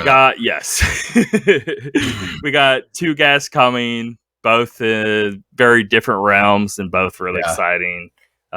Dude that's also a teacher. Now he said he was a teacher. I mean, preemptively, like, what is he teaching? I don't know. I've just from talking to him over the years, I know he teaches something, but I think it's a higher grade. I don't know if he's like a professor, maybe, or maybe higher. Well, we'll find teacher out. In higher grade. We'll find out. Yeah, I'm not sure. And then we got another guy who just created a short film, but he's like really good at directing. Yeah. He was also saying that he used to work casting for stuff and for certain things in Hollywood and all that. So I really want to hear that side too. Anyway, it's really interesting stuff coming. And then the last episode, I mean, I did a bonus episode with Elden Ring. Go listen to that too. But the last one, if you haven't heard, the episode 20 with the black holes, I mean, that's got to be like one of the best episodes we've had. That was great. I loved it. I was listening back to that. I went and re-listened to that segment again, and I'm still just learning so much. And I never, obviously Einstein's important, but I didn't realize they still have yet to figure out these situations. Like, and what is it like? Yeah, it's coming up on 100. I think it's 100 years now at this point. Of the way he explained it was so like, it was almost like, it was complicated, but he also was doing a good job at breaking it down for us to. I don't want to say I understood. Now I know how it works. No, of course not. But I understood what he was saying. Right. If that makes sense. Yep. Like, yeah. He broke it down really, really well. So it was really cool, man. Love that. So anyway, but we're getting a lot of really, really good guests, and we're going to have some awesome main topics here. And I'm really looking forward to it. Also, I see the numbers. I see y'all listening. Go join that Facebook group. Please. Okay. Do. At least 90% of y'all have a Facebook. Don't try to lie. And join the the Inside Bite podcast forum. You'll find it. Join that. Talk gaming with us. Talk whatever you want. Most hated food. I don't care. Anyway, I would love to see someone post in there about something that has nothing to do with video games. I promise you, we will engage. Like, I was talking to my brother and my cousin during Thanksgiving, and I was telling them, like, you guys should come on the podcast. I know you guys have some interesting topics. They're like, yeah, but we don't really, we're not like big gamers. I'm like, I've told you guys so many times, it doesn't matter. You come talk about whatever you want, man. So. Yes. Okay, I'm about to curse here to some people, but think Joe Rogan of just wanting to talk about whatever. I'm fine with whatever. Yeah, don't care. Yep. Okay. Agreed. Anyway. All right. Anyway, well, it was a good episode. We'll see y'all. All right, bye. All right, guys. See you later.